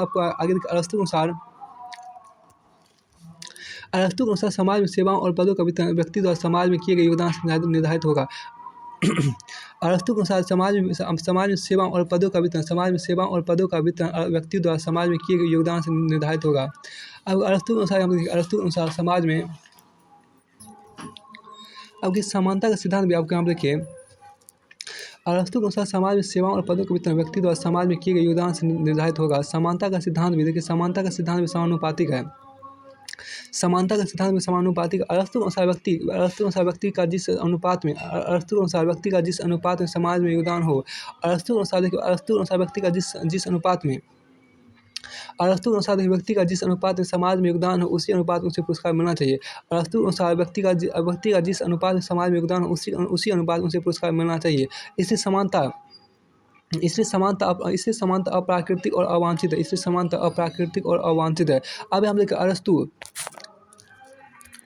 अब आपको एक अरस्तू आनुपातिक समानता के विचार का समर्थक है। अरस्तू आपको अंकगणितीय समानता के विचार का समर्थक नहीं। अरस्तू अंकगणितीय समानता के विचार का समर्थक नहीं है। अरस्तू अंकगणितीय समानता के विचार का समर्थक नहीं है। मानवीय जीवन का मूल उद्देश्य प्रसन्नता प्राप्त करना है जिसे यूनानी भाषा में यूडेमोनिया कहा जाता है। मानवीय जीवन का मूल उद्देश्य प्रसन्नता प्राप्त करना है जिसे यूनानी भाषा में यूडेमोनिया कहा जाता है। व्यक्ति एक राजनीतिक प्राणी है। यूनानी भाषा में इसका अर्थ जून पॉलिटिकॉन है। व्यक्ति एक राजनीतिक प्राणी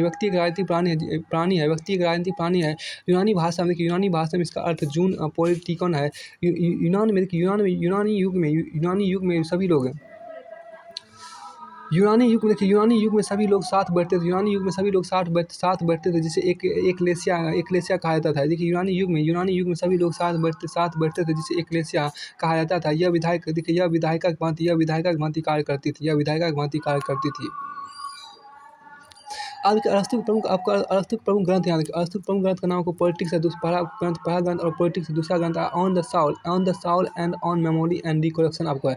on the Saul and on memory and recollection आपको है। तीसरा ग्रंथ आपको यहाँ पर है एथेनियन देखिए, एथेनियन कॉन्स्टिट्यूशन या education ethics virtue and vices आपको है, मतलब आप।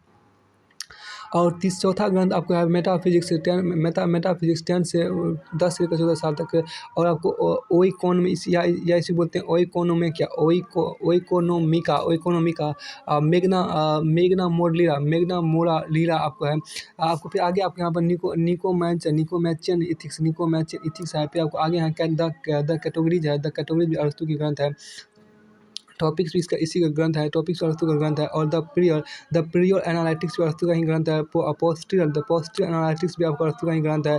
द रिहोट्रिक भी अरस्तु का ही ग्रंथ है। और आपको पोएटिक्स भी आपको अरस्तु का ग्रंथ ही है।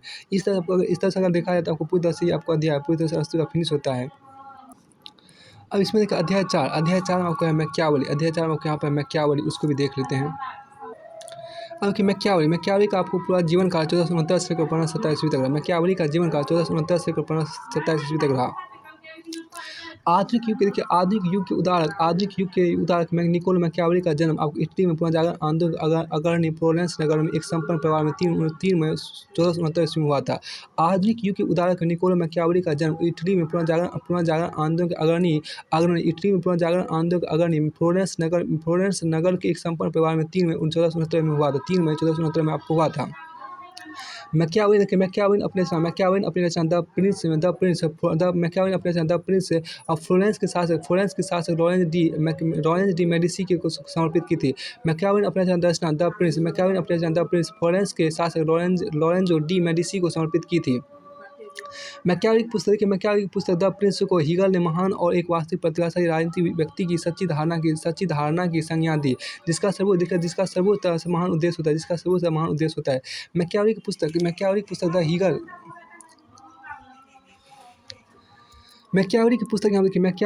द प्रिंस को हीगल ने महान और एक वास्तविक प्रतिभाशाली राजनीतिक व्यक्ति की सच्ची धारणा की संज्ञा दी, जिसका सर्वोच्च महान उद्देश्य होता है। आपको देखिए मैकियावेली विचारों की पृष्ठभूमि देखिए यहाँ पर। मैकियावेली के विचारों की पृष्ठभूमि देखिए। मैकियावेली के समय यूरोप में तेजी से राजनीतिक परिवर्तन हो रहे थे। राजनीतिक परिवर्तन से आशय सामंतवाद से पूर्ण निरंकुश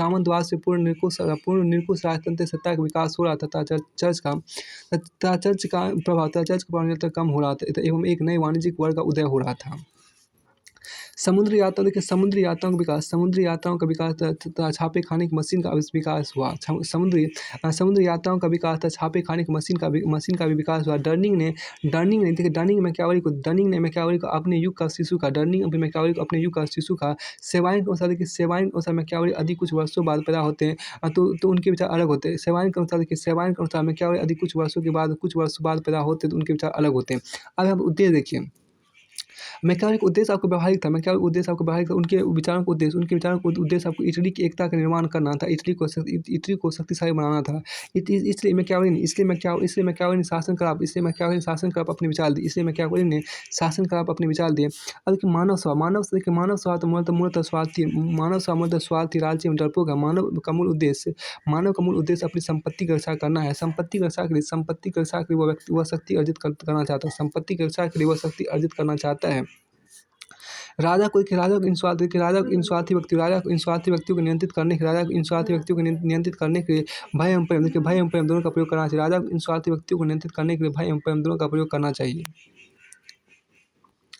अब कि मैकियावेली का प्रसिद्ध कथन है कि व्यक्ति अपने पिता की मृत्यु को भूल सकता है लेकिन संपत्ति के विनाश को आजीवन नहीं भूलता है। मैकियावेली ने मानव स्वभाव को स्वाभाविक मानव स्वभाव को सार्वभौमिक माना है क्योंकि व्यक्ति स्वार्थी है। अब कि मैकियावेली के विचारों की विशेषता है। मैकियावेली ने यूनानी युग के मैकियावेली ने यूनानी युग के नेतृत्वपूर्ण विचारों की बजाय राजनीति के यथार्थ का विश्लेषण किया। मैकियावेली ने यूनानी युग के नेतृत्वपूर्ण विचारों की बजाय राजनीति के यथार्थ का विश्लेषण किया। उसका मूल उद्देश्य राजनीति विज्ञान के परंपरागत एवं सैद्धांतिक प्रश्नों का उत्तर देना नहीं था, बल्कि उसका सरोकार बिल्कुल व्यावहारिक प्रश्नों से था। अब मैकियावेली ने कई आधुनिक राजनीतिक विचारों का विचारोपण किया। मैकियावेली ने कई आधुनिक राजनीतिक विचारों का विचारोपण किया। उसने संप्रभुता, भाषा आधारित राष्ट्र, धर्मनिरपेक्षता एवं गणतंत्र जैसे विचारों का शुभारंभ किया। मैकियावेली ने कई आधुनिक राजनीतिक विचारों का विचारोपण किया। उसने संप्रभुता, भाषा आधारित राष्ट्र, धर्मनिरपेक्षता एवं गणतंत्र जैसे विचारों का शुभारंभ किया। अब आगे देखिए शासन कला पर विचार देखिए। मैकियावेली ने अपनी रचना द प्रिंस में शासन कला का विचार दिया। मैकियावेली ने एक शक्तिशाली इटली के निर्माण के लिए राजनीति में हिंसा, धोखेबाजी आदि को उचित माना। उनके अनुसार एक शक्तिशाली राजा ही इटली का निर्माण कर सकते। उनके अनुसार एक शक्तिशाली इटली का निर्माण कर सकता है। उनके अनुसार एक शक्तिशाली राजा ही इटली का निर्माण कर सकता है। उसने राजा के लिए शेर जैसी बहादुरी एवं नौमी जैसी चालाकी जैसे गुणों का होना उचित माना। मैकियावेली के अनुसार राजा को सद्गुणी, धर्म एवं परायण एवं उदार दिखना चाहिए, परंतु आवश्यकता पड़ने पर उसे छल, धोखा एवं बल प्रयोग से कभी पीछे नहीं हटना चाहिए। फिर आगे यहाँ देखिए क्या मैकियावेली उत्कृष्ट उदारता अपनाने का परामर्श देते हैं। मैकियावेली उत्कृष्ट उदारता अपनाने का परामर्श देता है। अतः उसने कहा कि राजा जैसा दिखे वैसा होना चाहिए, लेकिन राजा जैसा दिखे वैसा होना नहीं चाहिए। उसने कहा कि राजा जैसा दिखे वैसा होना नहीं चाहिए।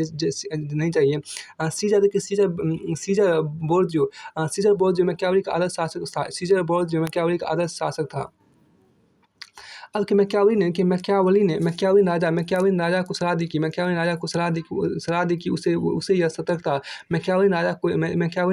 दी कि उसे यह सतर्कता बरतनी चाहिए कि राजा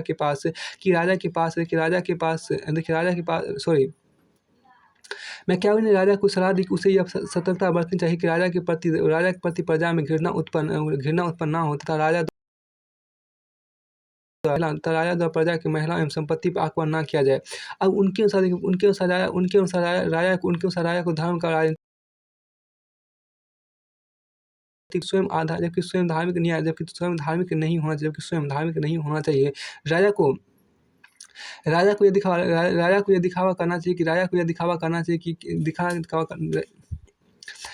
दिखावा करना चाहिए वह लोगों को स्वतंत्रता प्रदान कर रहा है, जबकि वास्तविकता में ऐसा ना हो। राज की सुरक्षा के लिए नागरिक सेना का समर्थन किया। देखिए, राज्य की सुरक्षा के लिए नागरिक सेना का समर्थन किया, भारत सेना का समर्थन नहीं किया, जिसका वर्णन उसने अपने द आर्ट ऑफ वॉर में किया है। देखिए सद्गुण या भाग इसको बोलते हैं, वर्च्यू एंड फॉर्च्यून। सद्गुण अंग्रेजी में वर्च्यू और भाग को बोलते हैं फॉर्च्यून। देखिए मैकियावेली के अनुसार राजा को सद्गुण का सहारा लेना चाहिए, भाग का नहीं। मैकियावेली के अनुसार आपको राजा को सद्गुण का सहारा लेना चाहिए, भाग का नहीं तथा शक्ति द्वारा विपरीत परिस्थितियां भी नियंत्रित किया। शक्ति द्वारा विपरीत परिस्थिति भी नियंत्रित की जा सकती है। और बर्निंग के अनुसार राजनीति एवं नैतिकता का संबंध है। नैतिकता के दो मानदंड। बर्निंग के द ओरिजिनलिटी ऑफ मैकियावेली है। मैकियावेली के विचार में शक्ति राजनीति का विचार है। देखिए मैकियावेली के विचार में शक्ति राजनीति का विचार पाया जाता है। मैकियावेली के विचार में शक्ति राजनीति का विचार पाया जाता है। उसने राजनीति को धर्म से पृथक कर दिया। उसने राजनीति एवं नैतिकता के मध्य नवीन संबंधों का निर्माण किया। मैकियावेली के अनुसार राजा पर नैतिक मानदंड लागू नहीं होते। मैकियावेली के अनुसार राजा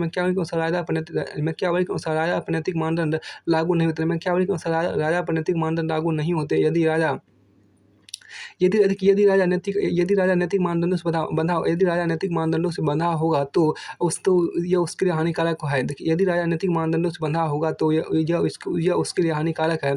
अब कि नैतिकता के मानदंड आम व्यक्तियों पर लागू होते हैं। नैतिकता के मानदंड आम व्यक्तियों पर लागू होते हैं।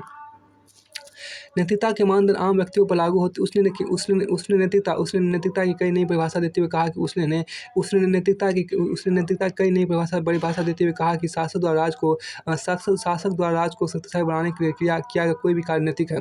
उसने नैतिकता की नई परिभाषा देते हुए कहा कि शासक द्वारा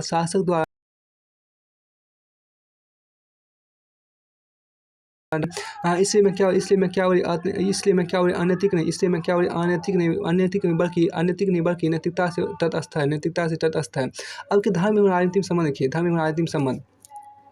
मैकियावेली धर्म एवं राजनीति में स्पष्ट विभाजन किया। मैकियावेली ने पंथ निरपेक्ष राजनीतिक आधार रखा। मैकियावेली ने चर्च एवं राज के मध्य पूर्ण पृथक्करण का समर्थन किया, क्योंकि चर्च इटली में एकता पैदा करने में समर्थ नहीं है। एवं अन्य शक्तियों को भी एकता उत्पन्न करने में बाधा उत्पन्न कर रहा है। अब कि मैकियावेली चर्च का प्रबल विरोधी था। लेकिन वह धर्म का विरोधी नहीं था। मैकियावेली ने इटली के नैतिक अपकर्ष के लिए चर्च को जिम्मेदार माना।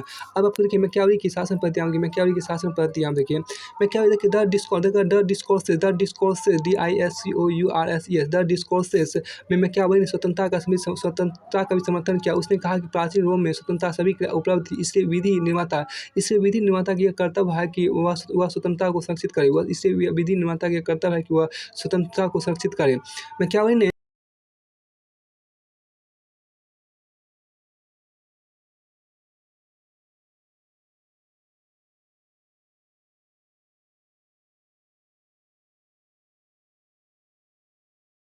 शक्तिशाली राजा का समर्थन किया था। द डिस्कोर्सेस में गणतंत्र राज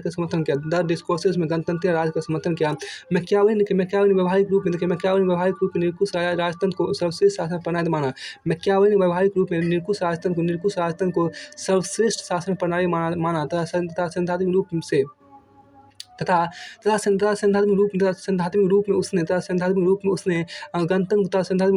गणतंत्र को सर्वश्रेष्ठ शासन प्रणाली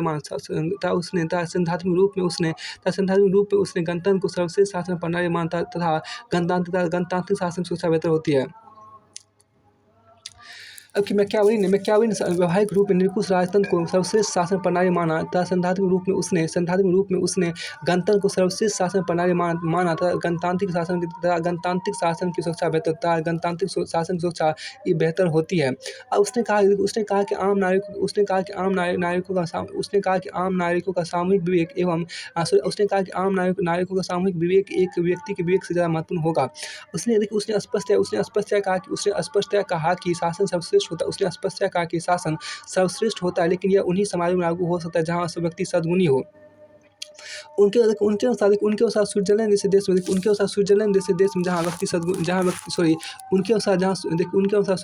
देश में यह प्रणाली लागू की जा सकती है क्योंकि यहाँ के व्यक्ति सद्गुणी है।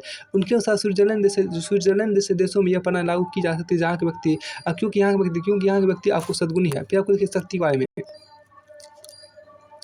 मैकियावेली के विचारों में शक्ति राजनीति का समर्थन किया गया है। मैकियावेली के विचारों में शक्ति राजनीति का समर्थन किया गया है। मैकियावेली ने केंद्रित शक्ति का समर्थन किया। मैकियावेली ने केंद्रित शक्ति का समर्थन किया। शक्ति को बढ़ाने के बल का प्रयोग अंतिम विकल्प के रूप में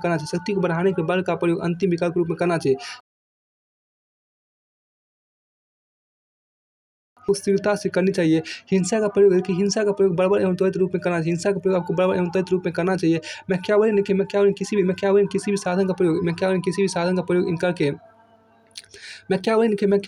भी साधन का प्रयोग करके शक्ति अर्जित करने का समर्थन किया। फिर आपको आगे यहाँ पर है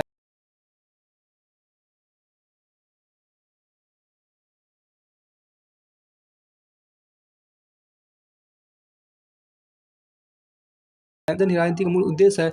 उसने इटली को शक्तिशाली बनाने के लिए नारी सेना बनाने का समर्थन किया। उसने इटली को शक्तिशाली बनाने के लिए नारिक सेना का बनाने का समर्थन किया। उसने इटली को शक्तिशाली बनाने के लिए नारिक सेना का समर्थन किया। मैकियावेली में